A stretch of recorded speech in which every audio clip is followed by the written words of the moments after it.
This story starts in a dark corridor. Two human skulls lie in a pool of blood. An armored man in a grand hall announces the arrival of sacrifices. A horde of wicked goblins grins, eager for the foolish adventurers. An elder goblin is startled by a noise, asking what it was. The stone frame of a nearby arched window begins to crumble apart. Inside, two goblin sentries look on, confused by the strange sound. A gloved hand punches through the wall, holding a magical scroll. The cloaked intruder, wearing a plague mask, intones the spell's name. A violent burst of magical energy erupts from his outstretched hand. A thick, swirling cloud of poison smoke pours through the window. The noxious gas floods the chamber, engulfing the goblin war party. The goblins choke and scream, crying out that it is magic poison. They try to flee in a panic as one shouts to kill the intruder. A hand slides a heavy bolt into place, locking the escape door. The trapped goblins pound on the door, screaming that it won't open. On the other side, the cloaked figure stands calmly, listening. He turns his back on their desperate cries, his task nearly complete. He pulls out an hourglass, noting that 3 minutes have passed. Satisfied, he puts the hourglass away and prepares to move on. He walks down the now silent corridor, past the field of corpses. He stands motionless amidst the carnage, his poison having done its work. The elder goblin, a lone survivor, stirs with a pained groan. The figure stops, planting his heavy boot right beside the creature. The goblin looks up, spitting a curse at the despicable intruder. With a final desperate cry of defiance, the goblin lunges forward. The figure stomps his foot down, crushing the goblin's head. He removes his mask, revealing the face of a young man, Yukito. He enters a large chamber and finds a gruesome altar of bodies. The room is a scene of slaughter, littered with arrows and corpses. A closer look reveals the brutal, violent end the victims met. A goblin gloats over the massacre, offering the women as treasure. Yukito stares at the creature, his expression cold and unreadable. His eyes narrow with contempt as he tells the goblin to die. He turns, surprised by the sudden appearance of his two companions. An arrow strikes the gloating goblin directly in the eye, killing it. An elf archer holds her aim while her human friend looks on, shocked. Yukito tosses them a key, telling them to proceed without him. He watches as they move towards a different part of the chamber. They unlock a heavy iron-barred gate, revealing a cell behind it. A group of captured women huddle inside, their faces etched with fear. As the gate opens, they rush out, thanking the adventurers for saving them. One of the rescued women collapses into Yukito's arms, weeping with relief. Yukito, however, remains detached, his mind on his own personal quest. He pulls out a notice, frantically searching it for a familiar face. His companions watch him, the human girl murmuring his name with concern. He clenches his fist in frustration. His sister Sana is not here. He leaves the fortress, stepping out into the surrounding woods alone. He walks away from the scene of rescue, his back to the survivors. His solitary journey in this strange new world continues under a pale sky. The title page introduces the world of Everworld and its new hero. A flashback begins, showing a video game screen that reads, "Game clear." His younger sister Sana joyfully runs towards him to celebrate. She leaps onto his back, exclaiming how much fun the game was. She teases him, saying even his rumbling stomach is adorable. His stomach responds with a loud growl, confirming her observation. She clasps her hands together, asking if he's hungry and wants a snack. The scene shifts to their warm and comfortable home. They share a meal as he playfully teases her about liking challenges. He takes a sip of his drink as she explains her reasoning. She smiles, saying that difficult things are what make games fun. He offers her a slice of cake, which she accepts with delight. Yukito narrates that he is 16, living happily with his sister. He introduces Sana, his perfect 14-year-old sister. He recalls a difficult time when he had stopped going to school. His expression is haunted as he remembers that dark period of his life. He reflects that only Sana truly accepted him for who he was. She didn't care about her own needs. She only wanted to protect him. He remembers her studying diligently even during her time off. She would always bring him snacks like pancakes for a 3 o'clock treat. She would joke that studying helped her recover her lost HP. He would smile, telling her she could have as much as she wanted. He would wait patiently for her to finish studying so they could play. She would always return with a radiant, star-filled smile. He remembers her standing before him, ready to tell him something. She told him how happy she was that he was her big brother. No matter what happened to him when he was with his friends at school, or how he spent his time withdrawn and alone at home, she was always smiling, proud to be his sister. He recalls her hugging him tightly, telling him how much she loved him. The warm, happy memory is suddenly shattered by a strange feeling. Sana walks to the window, confused why it is pitch black outside. Yukito's eyes widen in absolute horror at the sight before him. A monstrous, demonic titan is staring directly into their home. He screams, grabbing Sana and desperately telling her to hide. The creature's massive, hungry eye glares at them with malevolence. The window explodes inward in a shower of razor-sharp glass. Yukito's face is a mask of terror as chaos erupts around him. His hands reach out instinctively, trying to shield his sister. The monster's massive arm smashes through the broken window frame. He pulls Sana into a desperate embrace, using his body as a shield. A skeletal claw impales him from behind, his blood spraying outward. His vision fades to a blinding, all-consuming white light. The world dissolves into perfect, silent blackness. He floats in a void, his mind blankly asking, "Who?" A feminine voice tells him that it is a pity he has died. She offers him a chance at a new life, a reincarnation. The shock finally hits him, and he lets out a silent scream. He finds himself sitting in darkness, asking where he is. A beautiful, horned goddess on a throne welcomes him to Everworld. Yukito stares in disbelief, stammering the name of this new world. A beautiful, horned woman, Nephilia, greets the newly arrived soul with a knowing smile. She gestures to a vision of a strange and magical cosmos. She explains that this is a world overflowing with magic, known as an isekai. She introduces herself as Nephilia, the goddess of truth and justice in this world, Everworld. Yukito stares, his mind reeling as he repeats the unbelievable word, God. The shock quickly gives way to a sudden, frantic realization. He rushes forward, desperately asking where his sister Sana is and if she's okay. Nephilia calmly reassures him, telling him not to worry about his sister. Overwhelmed with relief, Yukito presses her, needing to know if it's really true. She confirms Sana is fine, but adds with a cruel smile that he, however, is dead. The memory of his own brutal, violent death flashes through his mind. The full weight of his demise crashes down on him, and he slumps to the floor. He whispers that he understands, his hands seeming to fade away before his eyes. He clutches his shirt in agony, grieving that he can never see Sana again. A sad smile appears as he finds peace in knowing he protected her in the end. Nephilia notes his understanding and says she has something important to tell him. She summons a massive, glowing tome that floats in the air between them. She explains this is the World Tome, containing all knowledge of Everworld. Yukito asks what it is, and she reveals it will become his personal status sheet. She declares that it is time to determine his stats and fate within the tome. He can only repeat the word status, the gamer term feeling surreal. With a flick of her wrist, she sends a massive 20-sided die spinning into the air. Yukito watches in shock as the die tumbles through the void. The die lands on a glowing 17, which she declares will be his wisdom stat. A prim elderly goblin butler meticulously records the number with a feather quill. Yukito watches as the number magically appears on his character sheet in the book. The number 17 glows brightly in its designated slot on the page. He wonders if the numbers are somehow being reflected from what the butler writes. Nephilia congratulates him, noting his high intelligence from his previous life.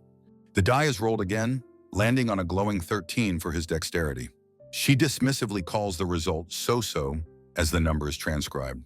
As she prepares for the final roll, she hesitates, a new idea striking her. He asks what's wrong, and she cryptically states his stats are not yet decided. She offers him a choice of one item from the tome as her divine blessing. The World Tome opens to a page displaying an array of legendary magical artifacts. He looks at the powerful items, feeling a surprising sense of generosity from her. He considers a sword for protection or a potion in case of injury or illness. Nephilia smiles, confirming that all of the artifacts are powerful treasures. He touches his chin, thinking that any of them would be incredibly useful. His gamer instincts take over, and he decides on the familiar magic staff. He declares his choice, and the goblin butler gives a silent nod of approval. Nephilia stands, her plan now in motion, as the tome floats before Yukito. A massive shockwave of energy erupts from her, sending everything flying. Yukito cries out in alarm as he is thrown backward by the immense force. He struggles against the powerful vortex, feeling like he's being sucked in. He looks up in shock, his eyes wide at the source of the incredible power. Nephilia floats in the air, her arms outstretched as she gathers divine energy. The magic staff begins to materialize from pure light as he watches, awestruck. She tells him to wait patiently, as creating a secret treasure takes time. He can only repeat her words to himself, still mesmerized by the spectacle. The World Tome lies open on the floor in front of him. He notes that, as expected, he cannot read the strange text in the book. His gaze drops, and the full reality of his situation finally sinks in. He accepts his reincarnation, but despairs at a world without his sister, Sana. His thoughts are consumed by a single desperate wish. He wants to see Sana. As he thinks of her, the world tome suddenly erupts with a brilliant light. He shields his eyes from the sudden, blinding flash emanating from the book. The sound of the flash echoes through the collapsing divine chamber. He shields his eyes, rubbing them as the light continues to pulse. He wonders why the book suddenly started glowing so brightly. A sudden, inexplicable impulse takes hold of him, driving him to act. He lunges forward, grabbing the distracted goddess from behind in a desperate hold. She demands to know what he is doing, telling him to wait. She is caught completely by surprise by his sudden, audacious action. He grits his teeth, his face beaded with sweat as he holds her fast. Nephilia furiously demands to know what is going on and why he has her book. He holds up the book, revealing a page with his sister Sana's portrait. A close-up shows Sana's familiar, smiling face on the character sheet. Nephilia watches him, her expression hardening into one of cold, silent fury. He yells that it's unmistakably Sana. He would know her anywhere. His face becomes a mask of dawning horror as the implications become clear. He accuses her of lying, reminding her that she claimed Sana was safe. He reasons aloud that the book contains records of everyone in this world. He recalls her words about becoming a resident and having his stats decided. He realizes that if Sana's page is in the book, it means she is here. He screams, asking if Sana also died and was reincarnated into this world. Nephilia coldly tells him the book is not for mortals and demands it back. His face contorts with rage at her evasive and dismissive response. He roars at her to answer his question, slamming the die to the ground. The impact shatters the floor of the throne room, which begins to collapse. In the chaos, the world tome slips from his grasp and begins to fall. The divine space disintegrates into floating platforms over a dark, endless void. He struggles to keep his balance on a crumbling piece of the floor. His eyes lock onto the falling book, his only hope of finding his sister. He knows the only clue to finding Sana is within that very tome. He lunges into the void, desperately reaching for the falling book. Nephilia screams at him to wait, her divine composure completely shattered. She shrieks at him not to touch her precious, sacred world tome. He catches the book, defiantly screaming that he accepts his reincarnation. His face is a grim mask of determination. He vows to survive by any means. He clutches the book, his thoughts focused on one name, Sana. He plummets into the abyss, vowing that he will absolutely find her. A summary panel recalls his peaceful life with Sana, shattered by a monster's attack. It recaps his subsequent death and reincarnation at the hands of the goddess Nephilia. It shows his shocking discovery that Sana was also reincarnated into this world. He was cast into the void for questioning the goddess about his sister's fate. He falls through a vortex of shattered reality, clutching his only clue. He holds the tome tight, promising his sister that he is coming for her. He hits the ground with a jarring impact, crying out in pain and shock. He pushes himself up from the forest floor, grimacing from his rough landing. Yukido's eyes are wide with sweat-drenched terror as he questions what is happening. He screams, plummeting through the air in a chaotic, uncontrolled fall. His body crashes violently through the dense canopy of the forest below. Lying dazed in a heap of leaves, he groans, relieved to be alive. He pushes himself up, leaning against the thick trunk of a large tree. Catching his breath, he looks around, his face smudged with dirt and grime. He observes the trees and grass, thinking this new world looks like a normal park. He looks up, still finding it hard to believe this is another world. The sight of two massive moons hanging in the night sky shatters his skepticism. The impossible view confirms it. He has truly been reincarnated. His attention snaps back to the ornate divine book still in his hands. He opens it, his eyes widening as he sees his sister Sana's page. A small portrait shows her familiar, smiling face looking back at him. He presses a hand to his forehead, reeling from the overwhelming shock. He realizes Sana is here too, and desperately wonders where she could be. He finds her location listed as the royal capital of Reinhardt, a surge of hope igniting within him. As he reads, he notices something odd about the tome's text. He realizes the strange language is being automatically translated into Japanese for him. His curiosity piqued, he turns his attention to the page next to his sister's. He glances once more at the comforting sight of Sana's smiling portrait. Her character sheet lists her as a level 1 cleric with 10 hit points. Her stats are impressive, showing high wisdom and charisma scores. He continues to scan the sheet, taking in all the complex details. Her saving throws are strong, boosted by her powerful mental attributes. He sees the chart detailing the spells she can use as a cleric. He then looks at his own portrait, his expression far more serious. His own stats are focused on intelligence, but his constitution is alarmingly low. He reviews his own set of skills, noting his proficiency in knowledge. As a wizard, his list of available spells includes Magic Bolt and Sleep. He confirms with a grim certainty that this is his own character page. His blood runs cold as he screams in disbelief. His HP is only 1. He reads that a simple 6-meter fall can deal up to 10 damage. He realizes his survival was pure luck. Thankful Sana is more durable than he is. He compares their classes, wondering what powers a cleric like Sana might have. He clutches his head in frustration, overwhelmed by the sheer amount of information. He stares for a moment at the book's intricately decorated spine. He walks on, knowing her location but feeling lost with so many unknowns. With only 1 HP, he knows traveling at night is a death sentence. He resolves that, like in any game, his first step must be gathering information. He clutches the book, knowing it is his only key to survival and finding Sana.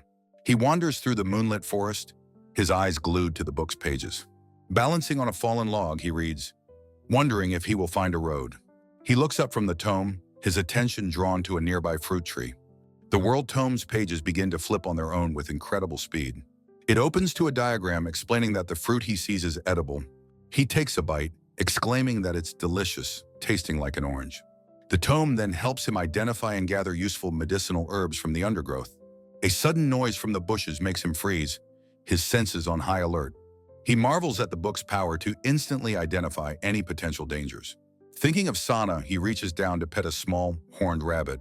The creature's face twists into a demonic snarl, revealing its deadly nature. He scrambles away in terror, realizing even it could kill him in one hit. He stops to catch his breath, badly shaken by the close call. Looking at the twin moons, he worries about Sana, hoping she is safe. He trusts in her cleverness, but worries she doesn't understand this world's rules. He searches the book again, but finds no new information on his sister. He wonders what she could be doing all alone in the royal capital. The daunting distance to the capital fills him with a sense of unease. He pushes through a thicket of bushes and stumbles right into a clearing. A war party of lean, muscular goblins stands before him, their weapons ready. The creatures surround him, their strange voices identifying him as a human. He is completely stunned to realize the monstrous goblins can actually speak. They seem concerned, asking if he's hurt, making him wonder if they're worried. One pats his shoulder, trying to reassure him that everything is okay. He thinks that despite their monstrous appearance, they might actually be kind. The friendly goblin's face suddenly contorts into a wide, malicious grin. In a blur of motion, the entire horde violently tackles him to the ground. The precious world tome is knocked from his hands, landing in the dirt. Pinned and helpless, he is surrounded by the goblin's triumphant, guttural laughter. His eyes dart desperately towards the book, which has fallen open nearby. He sees that the tome has opened to the entry for goblin. As the goblins mock him, he realizes with burning rage that he was tricked. The book confirms it, stating that the nature of goblins is wicked and twisted. A goblin looms over him, hissing its intent to torture the human. The tome explains they enjoy tormenting weaker creatures before killing them. They cackle with glee, debating whether to torture him or kill him first. He stares in despair, unable to believe he's about to die again. In his final moments, a vision of Sana's smiling face fills his mind. A goblin raises its crude cleaver high, preparing to execute him. The goblins are startled as a sudden sound and flash of light erupt nearby. A figure in shining armor dashes down the forest path toward the clearing. The warrior lands gracefully, declaring their solemn duty to protect the weak. Yukito stares up from the ground, completely shocked by the sudden intervention. The goblins snarl at the newcomer, demanding to know who she is. She introduces herself as the paladin Charlotte of the noble house Brownia. The goblins cry out in recognition and fear at the sight of a paladin. Yukito whispers the word paladin, still trying to comprehend the situation. Charlotte hands him his book, asking the traveler if he is unhurt.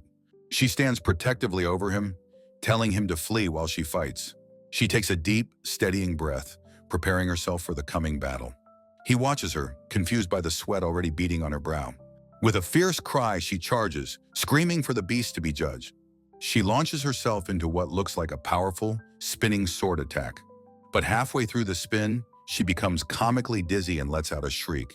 Yukito can only stare in utter disbelief at the display of incompetence. She wobbles unsteadily, her body swaying as she tries not to fall. The tip of her massive sword digs into the dirt, propping her up. Completely exhausted by the single maneuver, she collapses to her knees, panting. The goblins, recovering from their confusion, quickly surround the defeated paladin. She looks up in tearful panic, apologizing that her sword is too heavy. As the paladin struggles, Yukito stares at the world tome in disbelief. The book reveals a shocking truth. Her strength bonus is a -2. She's weaker than me, he realizes, looking at her strength stat of 7. His mind races. This grand hero can't even wield her own sword properly. Charlotte screams as a swarm of goblins leaps down upon her. They surround her on the ground, their crude clubs raised to strike. From his hiding spot, Yukito can only let out a choked cry of alarm. Gritting her teeth, she insists she is fine and tells him to run. Yukito panics, knowing there is no way she is all right. He watches from the shadows, frozen as the goblins close in on her. He clenches the earth, knowing he has 1 HP and could easily escape. But he imagines the goblins' cruel faces if they were to capture him. The horrifying image of his own death flashes before his eyes. He grabs his shirt, paralyzed by his own overwhelming fear. Sweat pours down his face as he pants, trapped by indecision. He gasps as a goblin finally spots him hiding behind the tree. The world tome lies open, displaying Charlotte's unfortunate character sheet. An image of his smiling sister Sana reminds him of his true mission. A goblin points, hissing the word human to alert the others. It leaps towards him with a cleaver, screaming for him to die. In a burst of adrenaline, Yukito breaks into a desperate sprint. He grits his teeth, knowing this is his only chance for survival. The goblins mock him as he flees, calling him a weak idiot. They turn their vile attention back to the captive woman on the ground. Their minds turn to one thing, drooling as they decide to make her their slave. Charlotte's eyes widen in absolute terror as she understands their intent. She screams as they begin to tear at the straps of her armor. Suddenly, the goblins are startled by an unexpected sound. Yukito reappears with her horse, pulling her up and asking if she's all right. He urges the steed into a gallop, leaning low over its neck. Clinging to him, Charlotte demands to know why he came back. She stares at him, her face a mixture of confusion and shock. He screams that while he wanted to run, she didn't want to die either. His brutal honesty leaves the noble paladin completely speechless. The goblins give chase, screaming that they will kill the humans. One throws a club, yelling to kill the horse first. Suddenly, the horse's eye glows with a terrifying, intelligent fury. It rears up, its powerful hooves crushing a goblin's skull. Thrown from the saddle, Yukito watches the scene unfold in shock. The horse rears again, a magnificent and terrifying sight for the goblins. It lets out a piercing neigh that causes everyone to cover their ears. The goblins clutch their heads, overwhelmed by the painful sound. The steed leaps high into the air, soaring over the goblin horde. It lands in their midst, a whirlwind of destructive, kicking hooves. A goblin screams for its comrades to kill the beast quickly. Another is sent flying through the air by a powerful kick. The horse's rampage continues, its hooves trampling the screeching goblins. A close-up shows a goblin's face being crushed under a heavy hoof. The furious assault sends the remaining goblins scattering in terror. A goblin's face is frozen in a silent scream just before impact. The clearing is now silent, littered with the bodies of the defeated goblins. The horse stands panting, its powerful form radiating victory. Its eyes glow with a chilling, almost predatory intelligence. The last few goblins flee into the woods, screaming in terror. Yukito can only stare in awe, muttering how amazing it was. He looks at the world tome, realizing his desperate gambit worked. He recalls seeing her stats and her inability to use her equipment. His mind flashes back to the crucial detail he saw in the tome. On her equipment list, Warhorse was an entry right below her sword. He realizes calling her name triggered the horse, defeating the goblins. Charlotte, now in a simple dress, hugs Rocinante and introduces herself again. She bows to Yukito, apologizing for her earlier pathetic display. Yukito smiles, petting the horse and thanking Rocinante for saving him. The magnificent steed simply turns its head and snorts dismissively. Charlotte explains Rocinante has been with her since she was a child. Yukito laughs, thinking to himself how incredibly cute the horse is. The tome confirms his suspicion. The horse is vastly stronger than its master. As she pours tea, he thinks her stats are pathetic compared to her horse. She offers him a cup, asking for his name. He introduces himself as Kirihara Yukito, mentioning his language skill. Charlotte repeats his name, causing him to blush and stammer uncontrollably.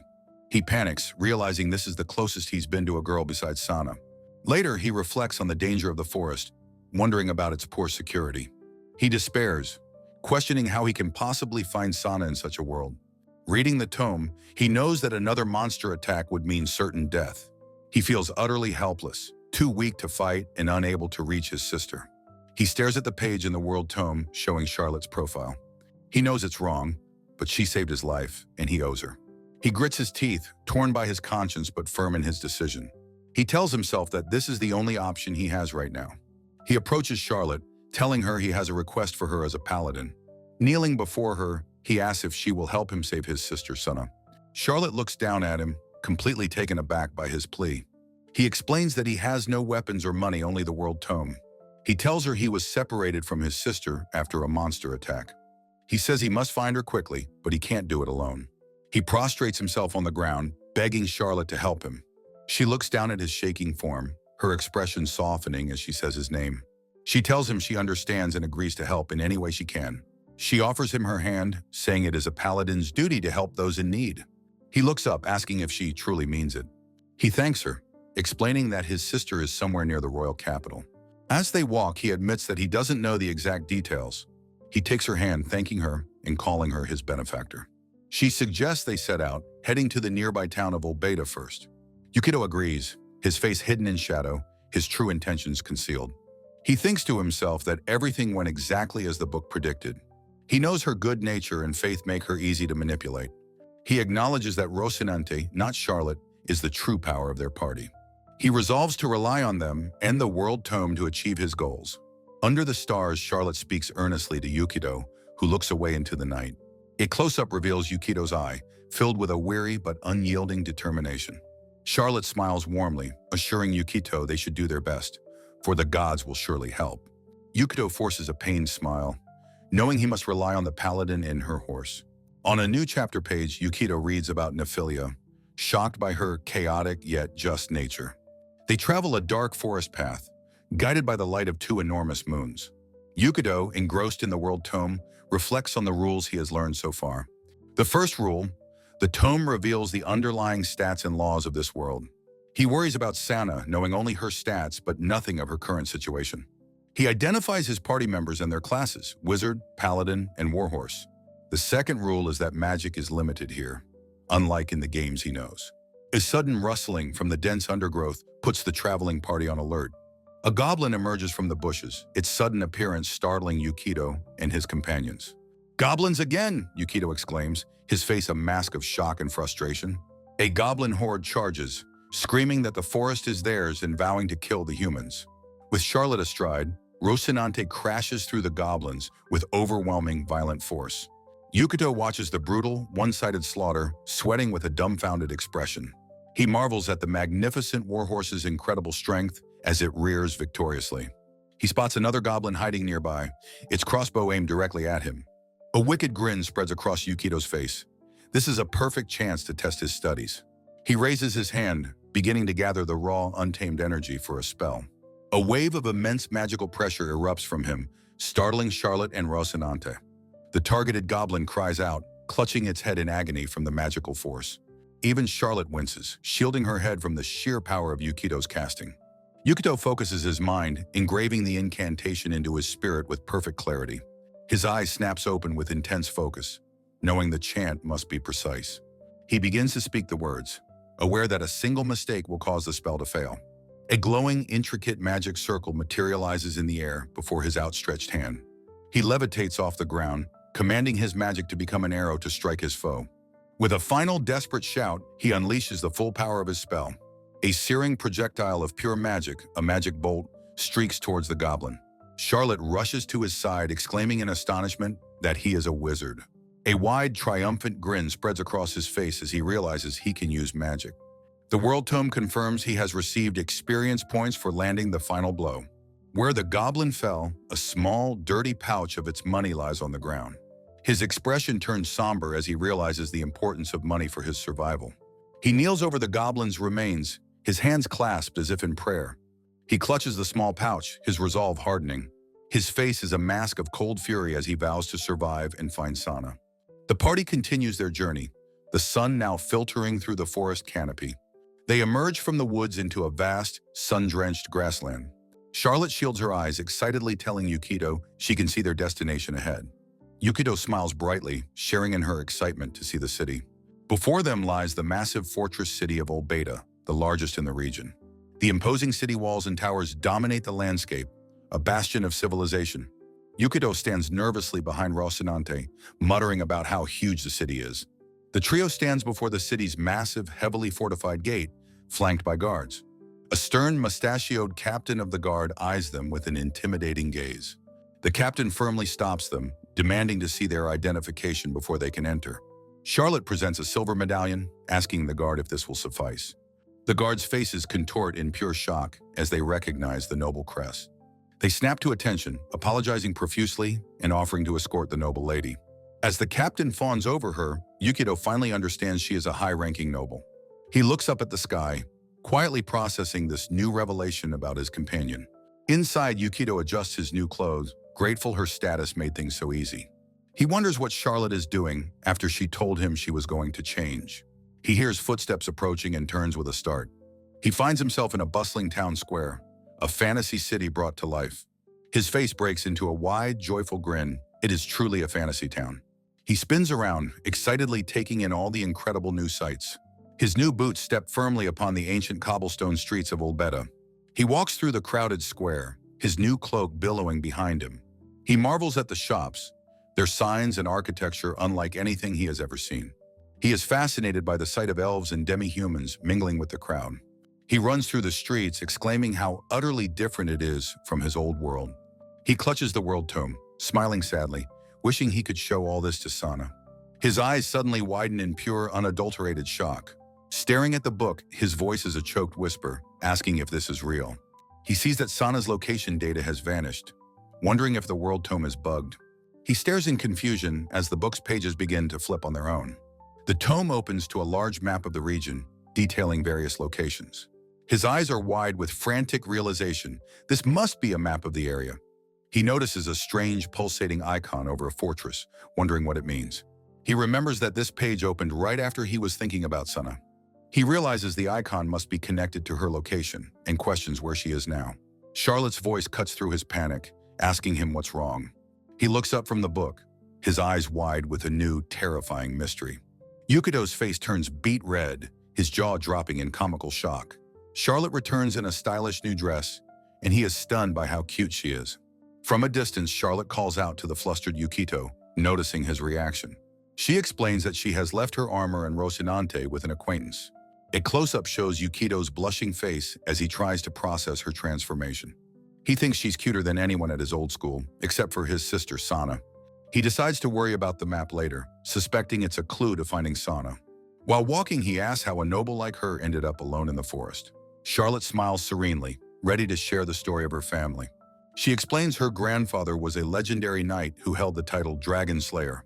As a reward for his deeds, he was granted lordship over this entire region. She believes her meeting Yukito was the divine will of her goddess, Leluria. Yukito internally scoffs, knowing her low strength makes her noble aspirations pointless. He asks if she left her sword behind, but she confirms that she did not. She proudly displays the Grandson sword, a family heirloom she never parts with. He internally notes it's just a +2 longsword, useless to someone with her low strength. She smiles, asking if this is the place he wanted to come to. She leads him to the Adventurers Guild, the best place to gather information. A glimpse inside reveals the guild is bustling with adventurers of all kinds. An elegant elf smokes a long pipe next to a knight dozing at a table. A hooded figure sits across from a horned woman with a crystal ball. Yukito is amazed to see so many different races, like elves and dwarves, in one place. Charlotte explains this is the fastest way to find Sana or a way home. Standing in the Grand Adventurers Guild, Yukito hesitantly asks if anyone is there. A beautiful dark-skinned receptionist smiles warmly, remarking on her cute new customer. Yukito stands before the long counter, declaring that he and Charlotte wish to join. The receptionist's friendly face contorts into one of exaggerated, mocking shock. Yukito is momentarily stunned by her sudden and complete change in attitude. Blushing with confusion, he quietly wonders what could possibly be so funny. The entire guild hall erupts in derisive laughter, mocking the newcomers. A boorish, drunken dwarf suddenly grabs Charlotte's arm, much to her surprise. He leers at her, crudely suggesting she's dressed to find a playmate. He snatches her sheathed sword, holding it tauntingly just out of her reach. With a powerful yank, the dwarf sends the unprepared Charlotte to the floor. He stands over her, laughing about how she can't even use her own weapon.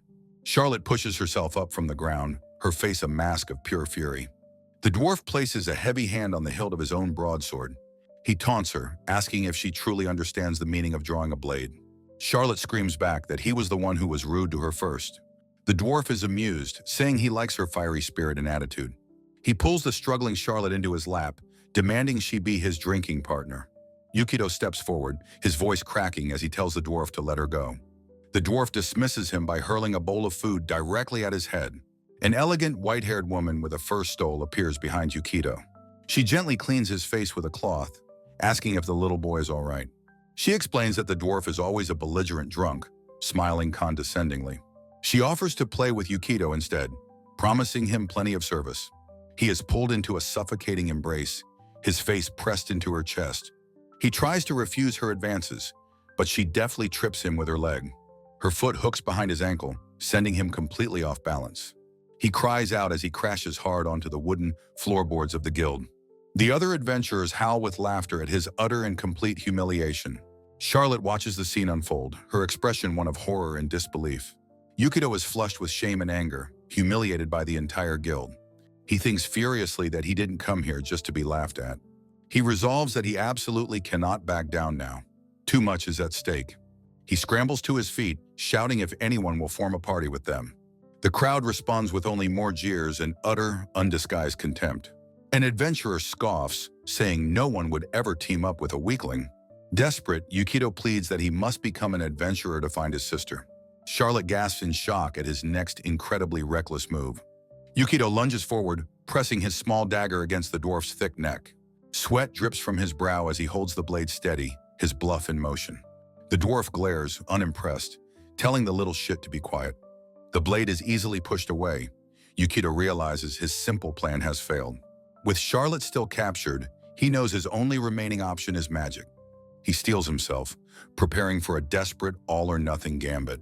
From a corner table, a bald cleric watches the chaos with keen interest. Yukito casts a simple cantrip, Mage Hand, an invisible force appearing. The spectral hand floats over to another adventurer's table, grabbing his mug. It tips the mug, drenching the belligerent dwarf in a shower of cold ale. The enraged dwarf wrongly accuses the other adventurer of the prank. The bald cleric observes the clever diversion with a subtle, knowing look. In the ensuing chaos, Yukito grabs Charlotte and pulls her toward the exit. The cleric smiles, impressed by Yukito's cunning and quick thinking. They escape the noisy guild hall into the relative quiet of the street.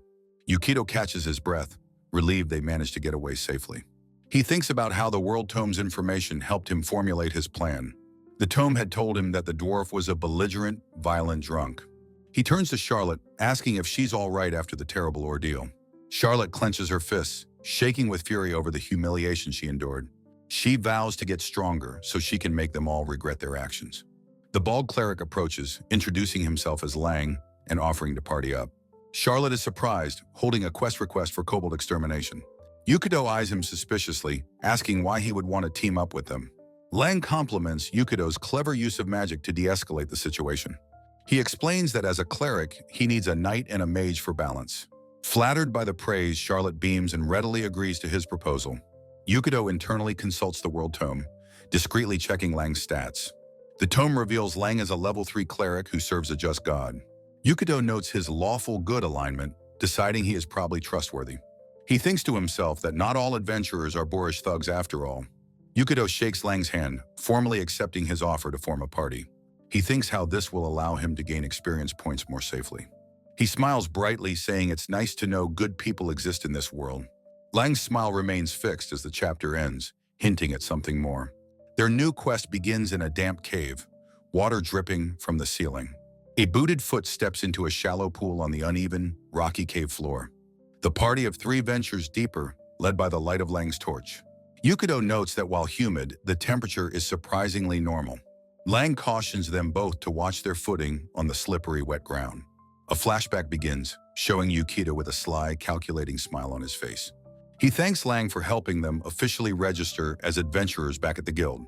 Lang smiles benevolently, saying it was his pleasure to be of assistance. The narration explains how the other adventurers stopped mocking them.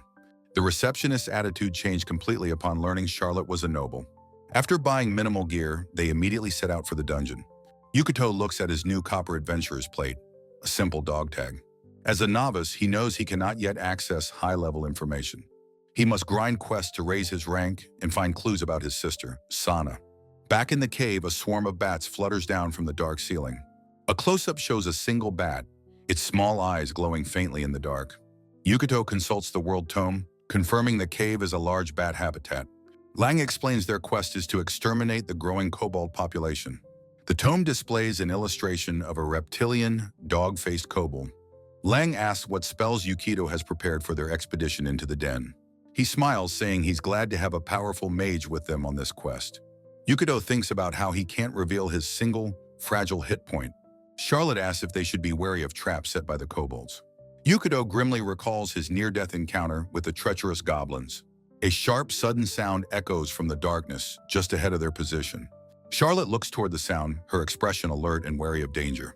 Yukito warns them to be careful as a sound emerges from the deep gloom.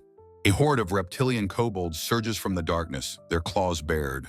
Yukito chants, granting his foes a momentary peaceful slumber. With a powerful shout, he unleashes the sleep spell upon the monsters. The World Tome details the spell, a level 1 curse putting creatures to sleep. The charging kobolds collapse, succumbing to the powerful magical slumber. Standing over the fallen monsters, Yukito expresses his satisfaction with the result. One last kobold lunges forward, catching Yukito completely by surprise. Lang delivers Oathsmar's judgment, crushing the creature's skull with his mace. Charlotte asks if Yukito is all right, while he stammers a stunned response. Lang smiles through the blood spatter, remarking on how dangerous it was. He raises his mace, ready to quickly dispatch the sleeping kobolds. Yukito's hand shoots out, stopping Lang's arm with a desperate plea. The cleric looks down, confused by the young mage's sudden intervention. Yukito stands before them, his expression now serious and determined. His fist clenches tightly as he resolves that he must become stronger. He asks to land the killing blows himself to gain experience points. Lang seems confused by the request, but ultimately agrees to let him. He thanks him, knowing that leveling up is the key to growth here. He alone, with his world tome, understands the true rules of Everworld.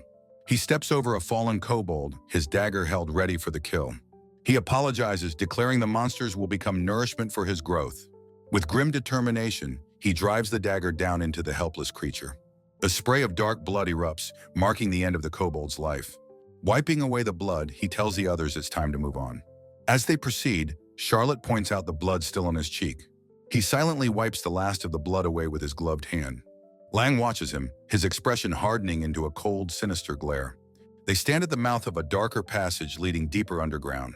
Their teamwork is brutally effective, and the kobold extermination proceeds smoothly.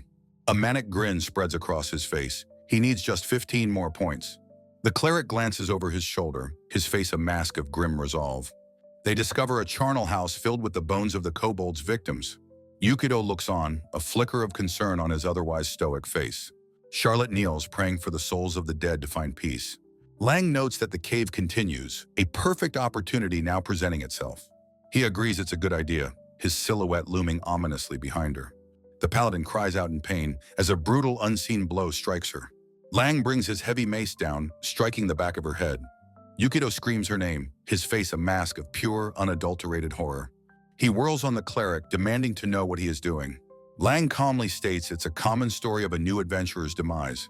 Yukito shouts in disbelief, saying the world tome had judged him good. Lang roars for him not to speak the name of his great god.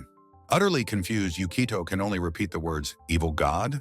Lang declares he can sense the impure aura of the goddess Nephilia on him. He reveals his divine power to sense evil, awaiting this chance for purification. Yukito realizes Lang thinks he is a follower of the evil goddess. His face contorts with rage at the cleric's fanatical assumption. He grits his teeth, a grim understanding dawning on his face. Lang declares that killing evil's followers is an act of absolute good. The paladin lies motionless on the cold stone floor of the cavern. He kicks her armored form, laughing that a duke's daughter is durable. Yukito protests, but Lang declares her guilty by association. Lang admires her magnificent sword, planning to take it after their deaths. He smiles, saying the blade will help him perform more good deeds. Yukito calls him a scumbag, saying such acts are evil where he's from. The cleric's face is a mask of pure, uncomprehending shock. Yukito's face breaks out in a cold sweat, realizing Lang's instability. Lang's eye bulges as he raves about his divine, purifying mission. Yukito realizes with dread that Lang is far more dangerous than he imagined. The cleric warns him to stand perfectly still and accept his judgment. Lang's mace shatters the floor as he vows Yukito will not exist. His face is a terrifying mask of pure, ecstatic, murderous insanity. Yukito dodges again, desperately trying to explain he is not Nephilia's follower. The zealot's face twists into a furious, uncompromising snarl. He swings his weapon, declaring that there will be no more talk. Panicked, Yukito frantically searches the world tome for a solution. His eye widens in a flash of sudden, desperate inspiration. As Lang screams for him to die, Yukito prepares his counterattack. He unleashes a searing projectile of pure energy, the magic bolt. The cleric effortlessly bats the magical projectile aside with his mace. The spell explodes against the cavern wall, showering the area with debris. Yukito stumbles back, caught in the aftershock of his own spell. He clutches the tome, panting that his plan is now in motion. The chapter title proclaims the beginning of the dungeon crawl. Lang emerges, remarking that Yukito had more spells than just sleep. He stalks forward, his armored boots echoing on the stone floor. He questions how a mage could possibly miss with a guaranteed hit spell. He looms over the fallen boy, questioning if he is truly a mage. The cleric raises his weapon high, declaring that this is the end. A cunning, determined glint shines in Yukito's eye. Yukito screams Charlotte's name, causing the startled cleric to turn. Lang sees nothing but the empty, debris-strewn cavern floor behind him. With Lang distracted, Yukito lunges forward, dagger held like a reverse grip. Lang is shocked by the boy's incredible, unexpected burst of speed. His eye focuses on a single fatal weakness, the gap in the armor. A glowing circle highlights the vital point he intends to strike. He drives the dagger home, executing a perfect, devastating sneak attack. The cleric screams in agony as blood erupts from the fatal wound. Lang collapses to his knees, clutching his neck, defeated. He chokes out that this is a rogue's technique, not a mage's. Panting from the exertion, Yukito thinks to himself that his plan worked. The zealot's face is a mask of pure, uncomprehending shock. The magic bolt's true target was a bat on the ceiling behind Lang. He knew killing the bat would grant him the exact experience he needed. The World Tome was the source of this crucial, life-saving information. He chose the optimal path, a multi-class of wizard and rogue. The new rogue skill allows him to instantly see an opponent's weaknesses. The sneak attack skill grants him devastating bonus damage on vital strikes. Lang grits his teeth, cursing the follower of the evil god. A hand hangs limply, fingers brushing the dusty floor of the dark cavern. Yukito looks back at the cleric, coldly declaring that this is his loss. Lang clutches his bleeding neck, admitting he has no strength left to fight. Holding his dagger, Yukito watches his opponent with a wary, uncertain expression. Lang suggests they both wish to help the unconscious girl and escape without pain. He proposes a truce, as their gods are different, and it is a loss for both. Yukito turns away, seemingly considering the zealot's deceptive offer of peace. A menacing grin spreads across Lang's face, believing his ruse has worked. He thinks to himself that as a cleric, he can heal himself in an instant. The cleric's eyes suddenly widen in pure, unadulterated shock. He frantically pats his chest, searching for his now-missing holy symbol. Yukito stands before him, holding the stolen silver cross up for him to see. He taunts Lang, asking how he can cast spells without his precious symbol.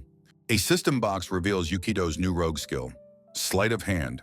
Lang grits his teeth, his face a mask of silent, seething fury. He screams in absolute rage, vowing that he will kill Yukito. Yukito's eyes narrow, his expression becoming cold and utterly unforgiving. With a grunt, he lunges forward, grabbing the cleric's robes in a tight fist. He slams the fanatic to the ground with brutal, decisive force. Looming over his foe, he declares that this is as far as he goes. He holds his hand over the fallen cleric and begins chanting a new spell. His face is a mask of fury as he summons forth pure, cleansing water. He commands the water to quench his soul and wash away the curse. He unleashes the Create Water cantrip, a torrent erupting from his hand. The scene transitions to the quiet timber-frame buildings of an inn at night. A close-up shows the inn sign, a whimsical design of a rabbit. Inside a sparse room, Yukito sits on a chair beside Charlotte's bed. Charlotte awakens with a bright smile, thanking Yukito for the healing potion. He smiles back, glad she is safe, and informs her Lang is with the guards. He reflects on selling Lang's gear, the meager profit barely enough for their needs. He puts his head in his hands, lamenting that he was still far too naive. A flashback shows their near death, realizing they were almost killed in the cave. He clenches his fist, knowing he had stopped thinking, relying only on the tome. His expression hardens as he vows to become a ruthless munchkin to survive. Ominous chanting echoes through a dark subterranean chamber filled with cultists. They kneel before an altar, praying for a sign as the moon becomes full. They declare that an oracle has descended from the great goddess of fate. A shadowy, draconic form begins to materialize before them in the darkness. The massive dragon issues a divine command to capture the one who stole the tome. In a small, lighthearted panel, Yukito and Charlotte toast to the goddess Nephilia. The view looks up past the leafy branches of a tree into a bright sky. In their in-room, Yukito sits cross-legged on his bed, reading the world tome. He studies his own character sheet, which is displayed within the divine book. The sheet confirms he is now a level 2, having multi-classed into wizard/rogue. He considers the rogue's useful skills for dungeoneering and surprise attacks. Most importantly, he knows these new skills will help him find his sister Sana. He had hoped leveling up would reveal Sana's location, but the page is blank. His eyes lock onto his hit points, which remain a single fragile one. He clutches his head in despair, wondering why his HP hasn't increased at all. He recalls the tome stating HP increases with level, questioning if it's a bug. He bitterly blames the damn evil goddess for his terrible predicament. His anger causes the tome to open to a new ominous section on faith. The page details his faith bonus, the doting love of the evil goddess Nephilia. His face contorts in shock and dawning horror as he begins to read the text. Holding the book, he trembles, his mind reeling as he asks what this is. The text describes the goddess Nephilia in terrifying detail. She is revealed as the Dark Queen of Everworld, worshipped by evil beings. The faith bonus lists his immunities, but also reveals a horrifying curse. He screams in disbelief, no HP increase, and no resurrection is possible for him. He slams his fist down, roaring that this is a curse, not a bonus. He despairs, wondering how he can possibly survive with only one single hit point. In a fit of helpless rage, he throws the cursed world tome aside. A soft voice asks if he's been awake long. He turns with a slight smile. Charlotte sits up in her bed, yawning and wishing him a good morning. She stretches languidly, remarking that it's another beautiful day. Yukito is completely flustered, hiding behind the tome as she gets up. She gives him a bright, encouraging smile, ready to face the new day. She notices him hiding under the covers and playfully asks what's wrong. He screams internally about a noble lady's lack of defense and sharing a room. The scene shifts to the bustling, timber-framed streets of the city of Obeta. They enter the Adventurers Guild, a large hall filled with various adventurers. The receptionist welcomes them, noting they now have the look of real adventurers. She explains that quest requests are posted on the board for them to choose. Yukito and Charlotte stand before the massive quest board, covered in notices. Various quests are shown, from sewer investigations to rat extermination. Charlotte excitedly points out a lucrative quest to subjugate a black dragon. She boasts about her family's Dragon Slayer sword, but Yukito dismisses the idea. He explains that taking such a high-risk quest with one hit point is far too dangerous. A commotion erupts as an old man desperately begs the other adventurers for help. He holds out a small pouch with 30 gold, all his village could gather. The other adventurers mock him, telling him to leave as the pay is too low. Charlotte steps in, pushing the old man behind her and telling them to stop. The adventurers argue that it is their right to choose which quest they accept. Charlotte's eyes narrow, her expression hardening with righteous fury. She declares that helping those in need is a paladin's sacred duty. The other adventurers back down, grumbling about the cheeky newcomer. Charlotte gently comforts the old man, asking if he is all right now. Yukito notes that 30 gold is a pitifully low reward for any quest. The old man laments that the adventurers are right about the low pay. Yukito thinks that Charlotte is too kind, but he must focus on finding Sana. He steps forward and announces that they will take the old man's quest. The man explains his village, Ida, is being destroyed by a pack of black wolves. Yukito recognizes the name Ida Village and quickly checks the world tome. His eyes widen in utter shock as he sees the map display. The book has fallen open to a map showing the location of Ida Village. A pulsating icon, Sana's last known marker, is hovering directly over the village. Charlotte notices his shocked expression and asks him what is wrong. A system box identifies the man as the village chief of Ida, lawful neutral. Yukito analyzes the chief, noting that alignment can't always be trusted.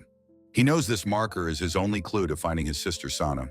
With the deal settled, Yukito accepts the quest on behalf of his party. He declares that this is a valuable clue related to finding his sister, Sana. The relieved village chief promises to return for them at the city gate tomorrow. The old man departs on his horse, leaving the adventurers in the city. Charlotte remarks on how overjoyed the village chief seemed to be. She lets out a soft, happy giggle as Yukito listens. With a radiant smile, She tells Yukito that he is a good person after all. Yukito looks away, a complex, unreadable expression on his face. He privately scoffs at the idea of being a good person. Later, he studies the World Tome's entry on the fearsome black wolves. Back in their inn room, Yukito sits on the bed, deep in thought. He concludes that a pack of wolves is too dangerous for a direct assault. His new rogue class allows him to use a bow, a useful tool. He panics as he reviews the high cost of armor, potions, and gear. He counts his meager savings, realizing he only possesses 40 gold pieces. He collapses to the floor, crying out that it's not nearly enough money. He can't even afford a single healing potion, wishing he'd stolen the goddess's staff. He frantically racks his brain for some way to get the money they need.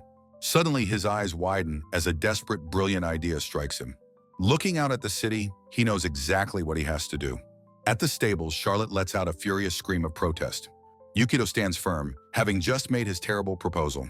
She hugs Rocinante, crying that she could never sell her beloved companion. He frantically clarifies that they are only pawning him, promising to return. He explains that pawning the horse will net them 300 gold for equipment. Charlotte desperately asks if there is any other way to get the money. Yukito asks the Duke's daughter if she has any funds, but she looks away. She shamefully admits she only has 13 gold coins left to her name. She explains that she gave away her travel funds to people in need. Yukito sweats, realizing her charitable nature has left them completely broke. He now understands why she had been so frugal with their lodging. Charlotte argues they should take the powerful Rocinante with them to fight. Yukito insists it's better not to, shocking the young paladin. He explains that the wolves are too numerous to defend the entire village. He points at her, declaring that she will be their frontline fighter this time.